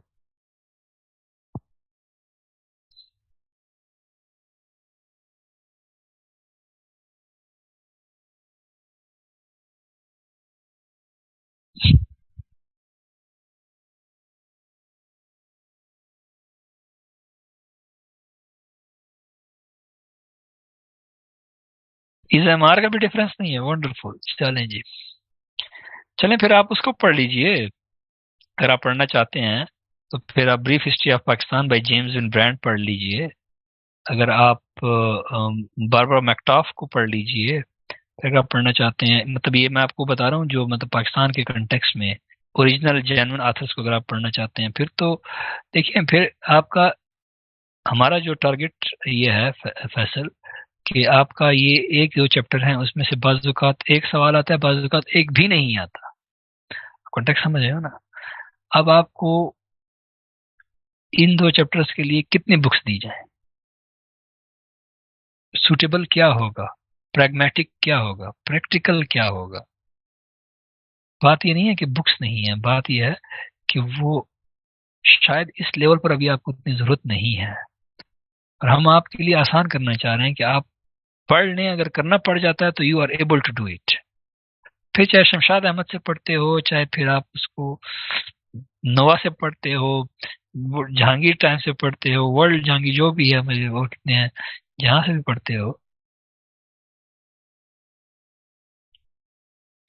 नहीं नहीं नहीं नहीं नहीं, ये कोई क्राइटेरिया नहीं है कि टॉपिक को इजीली एक्सप्लेन किया गया, और टॉपिक को इजीली तो फिर यह है कि फिर तो बड़ा सा आप मैट्रिक और एफएससी की कोई भी पाकिस्तान अफेयर्स की किताब उठा लें, बड़ा easy. But would that suffice to your knowledge at this level? Level भी तो डिटरमिन करना है ना, लेवल भी डिटरमिन करना है, लेवल इंपॉर्टेंट होता है, ईज नहीं होती। क्योंकि इस लेवल पर ईज से ज्यादा आपको इंफॉर्मेशन चाहिए, बिकॉज आप एक मेच्योर माइंड के साथ आप एक बड़े कम्पिटिटिव एग्जाम में जा रहे हैं। So ease should not be the concern, authenticity of the information, analysis is important. और वो इजी नहीं होता, एनालिसिस कभी भी इजी नहीं होता, याद रखिएगा। They are always difficult, they are always always थोड़े से आपको करना पड़ता है। बाकी अगर आप still you are not satisfied, there could be more books, उस पर बात की जा सकती है, बट एटलीस्ट स्टार्टिंग पॉइंट एक होना चाहिए। और ये भी याद रखिएगा कि हमारे यहाँ पे कैंडिडेट आते हैं, उनका कोई बैकग्राउंड नहीं होता, तो उनको अगर आप बहुत ज़्यादा इस तरह की दे दें तो वो again it would be problematic. At least start तो करें ना। अगर आप पिछली क्लास में थे इंट्रोडक्शन में, मैंने यही कहा था कि ये आपने बस एक ना इससे स्टार्ट करना है, ये आपका शुरू से बस एक फ्रॉम द स्क्रैच है। उस हवाले से एटलीस्ट एक बंदा ट्रैक पे आ जाए, फिर आपको किताबें खुद मिल जाती हैं पढ़ने के लिए। आपने भी नोट किया होगा, जब आप पढ़ना शुरू करते हैं तो फिर आप रास्ते खुद खुलते जाते हैं, and you come to know about books. अच्छी से अच्छी किताब फिर आपके हाथ आने लग जाती है, बट एटलीस्ट कोई स्टार्टिंग पॉइंट तो कोई दे ना किसी को कि यार ये शुरू करें आप। और वो बड़ा इजी और वो बड़ा एक्सेसिबल होना चाहिए। ऑलराइट जी class, thank you very much, and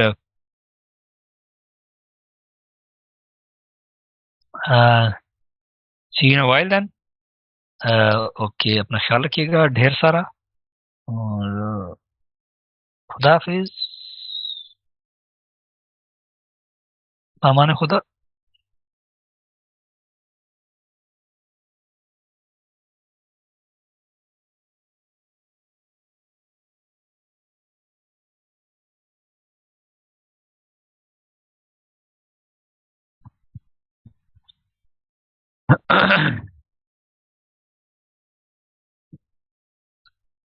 चले फिलहाल फिर, ओके जी जनाब।